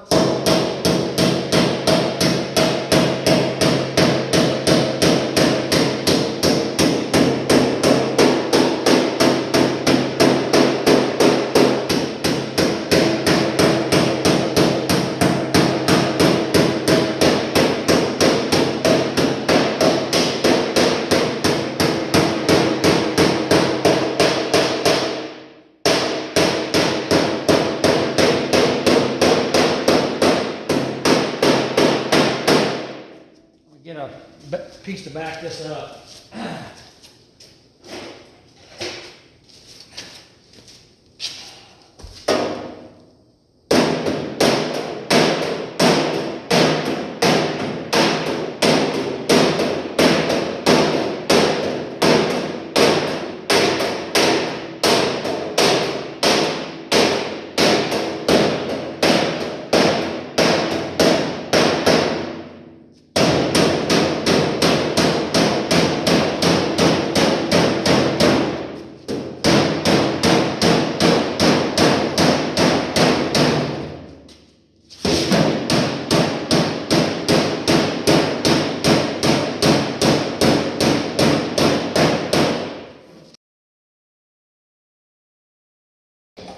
Put two cuts in it here. I want to make sure it overlaps. It's going to overlap a little bit on this corner.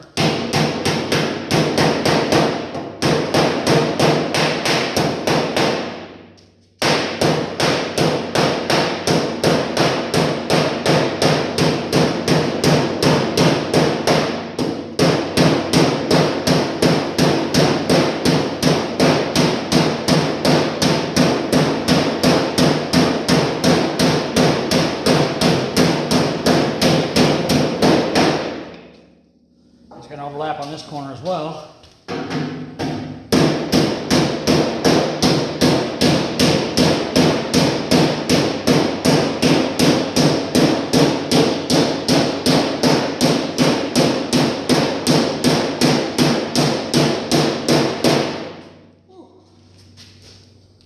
That wears my arm out.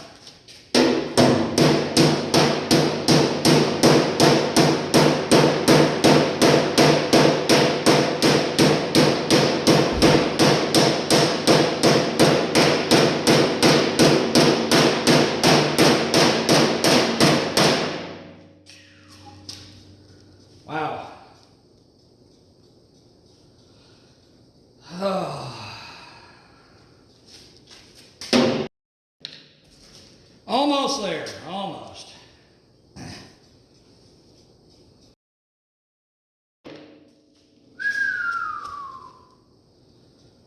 Now definitely wear your arm out, especially if you're 60 years old like me. Almost got it. Looking really good, really good.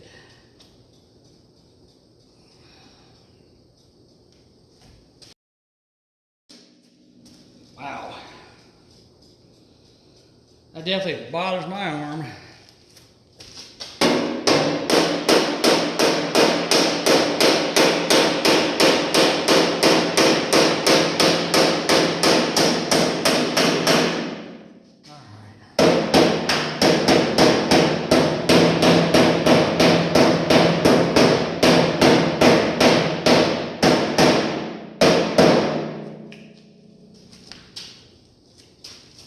I don't know how they did this in the 1940s when they put this truck together, but hopefully they didn't have to hammer all these doors down by hand.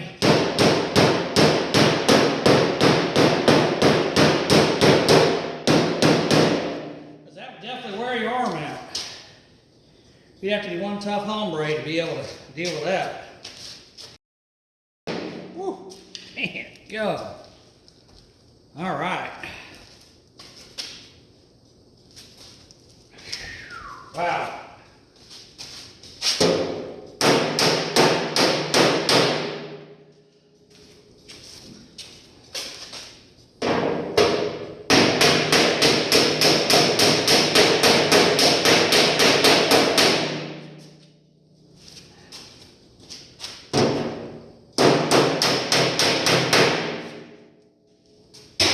Okay. Now, let's take a look at that. See what it looks like after all that beating and hammering and pounding. Okay.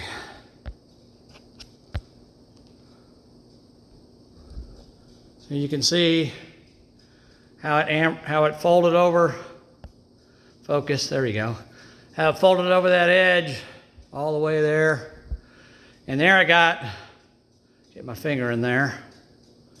There we go. Right there, I've got a little bit of a overlap. So what I'm gonna do, I'm gonna take my welder and I'm gonna weld that, and then I'm gonna grind it down smooth so when I'm done, you won't even be able to see it, it'll be gone.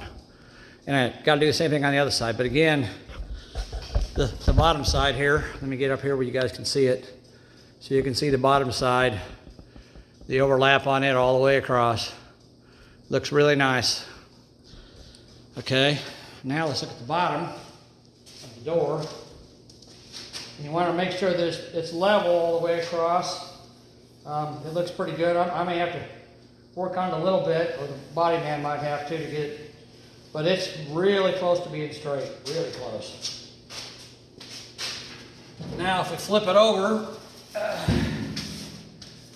and we look at the bottom edge here,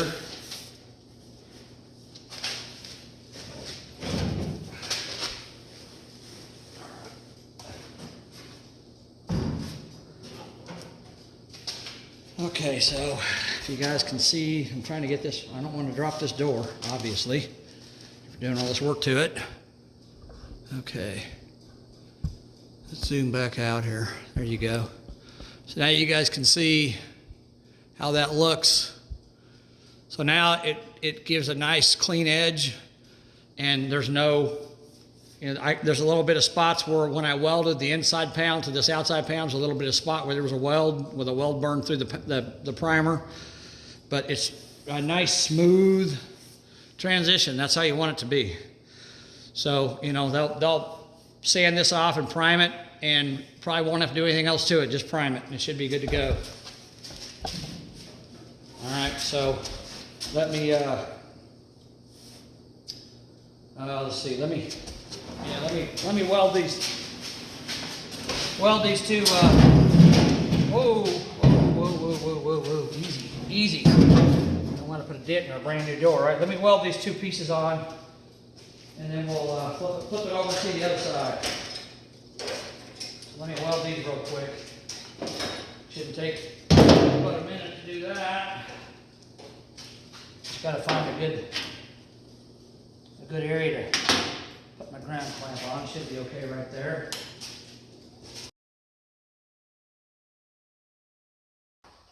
Now we'll grind those off real quick with our grinder. Spray a little bit of primer on them. I gotta change my blade back to my sanding disc. Give me a second here.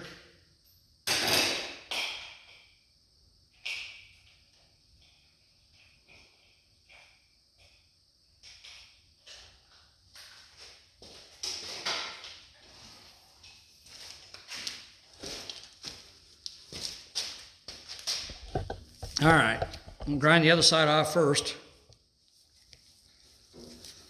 So give me a second here while I do that. Make sure that's flat. Flatten it out as much as I can.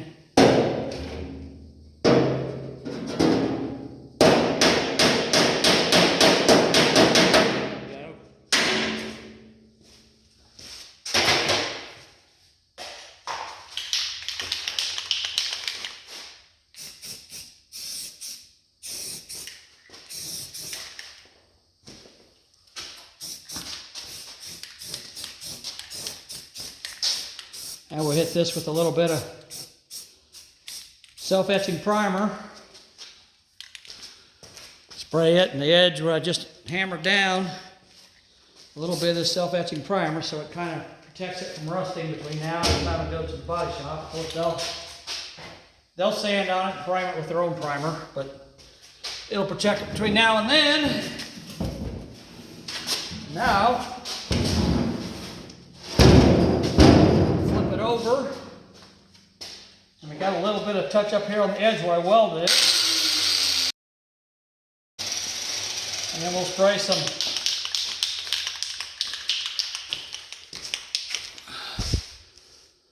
back it out here, and now we'll spray some self-etching primer on this side. Again, this is just a temporary way to protect the bare metal till we get it to the body shop.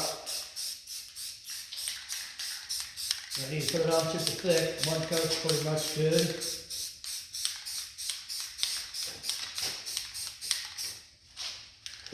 And I could go around here and touch up all these places where the welds, when I welded them holes shut, where it kind of burned the metal a little bit, but I'll let the body guy do that. He's probably going to want to put a little filler in them anyhow, so some of them. So I'm just going to leave them alone. And that's,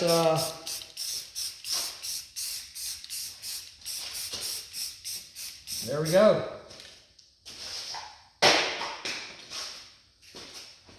Okay, so yeah. Now we can come over here and take a look at it from this angle. And as you can see, I mean, you saw it when I put my camera down level with the door, you saw how even it was. So now that it's done, you can see how much better it looks. Now see, there's a little dent right there. When I was hammering that edge, you know, I put a little dent right there. But again, you just grind that out, put a little smidge of body filler in that, smooth it out, and it's done. But now you can see this thing looks fantastic. It fits really well. You saw how when I bent the edge around, when I bent the bottom edge around, you saw how that looked. It looks great. I mean, this door is as good as it was, as far as I'm concerned. It's as good as it was when it came out the day it was brand new. So, you know, there's no rust in it. It's basically been 100% fixed. Whatever rust was there was sprayed with rust killer, so it's not going to come back. This door is good for another 50 years, 60 years. You know, as long as it isn't driven in the rain and snow and stuff, but it'll be fine. I mean, Bo's going to take care of this truck. Like I said, his family will be able to enjoy this for a long time. So, anyhow, yeah. So that is what it takes. And this is just one door, okay? This is just one. Obviously, this truck has two. So I did the inside piece of the other door yesterday, and I did not do the outside of it because I painted it with the rust killer and I wanted to let it dry, but I wanted to show you, no, I take that back.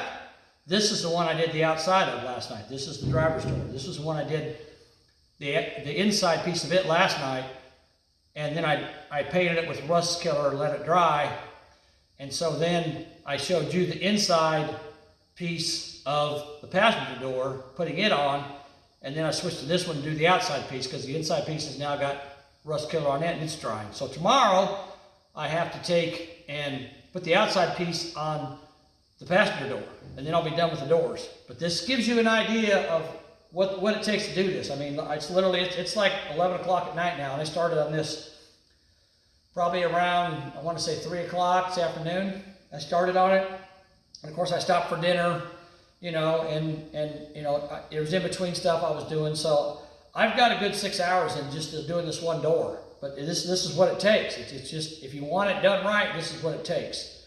I probably got more like 7 hours in it, but I'm probably only gonna charge Bo for 6 because I'm just that kind of guy. But anyhow, so if you like this video, let me know. You know, maybe you don't even want to see this stuff. Maybe you don't care. But this gives you an idea of what it takes to do what I'm doing. I mean, I could slap, you know, aluminum tape on there, body filler, and be done in an hour. You know, let it dry for 30 minutes, sand it down, and you know, an hour later it's good to paint. But in a year, it's rusted out again. This year, it's not going to rust out for a long, long time.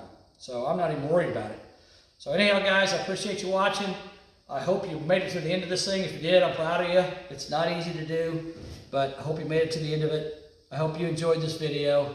If you do, give me a thumbs up, and like my friend told me the other day, you know, if you like my stuff, subscribe to my channel. I mean, I don't expect you to watch my channel every day, but if you subscribe to it, it makes me look better, helps me out on the algorithms, whatever. So I hope you like this. It was a long process, but it's done now. So there you go. That's how it looks. So literally just a little skim coat of body filler on this side and a little touch up. The inside don't need, well, the door, the panel on the inside will need a little bit of filler on it.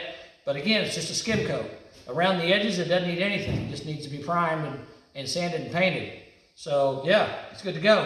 All right, guys, thanks for watching. Hope you liked it. Talk to you later. Bye.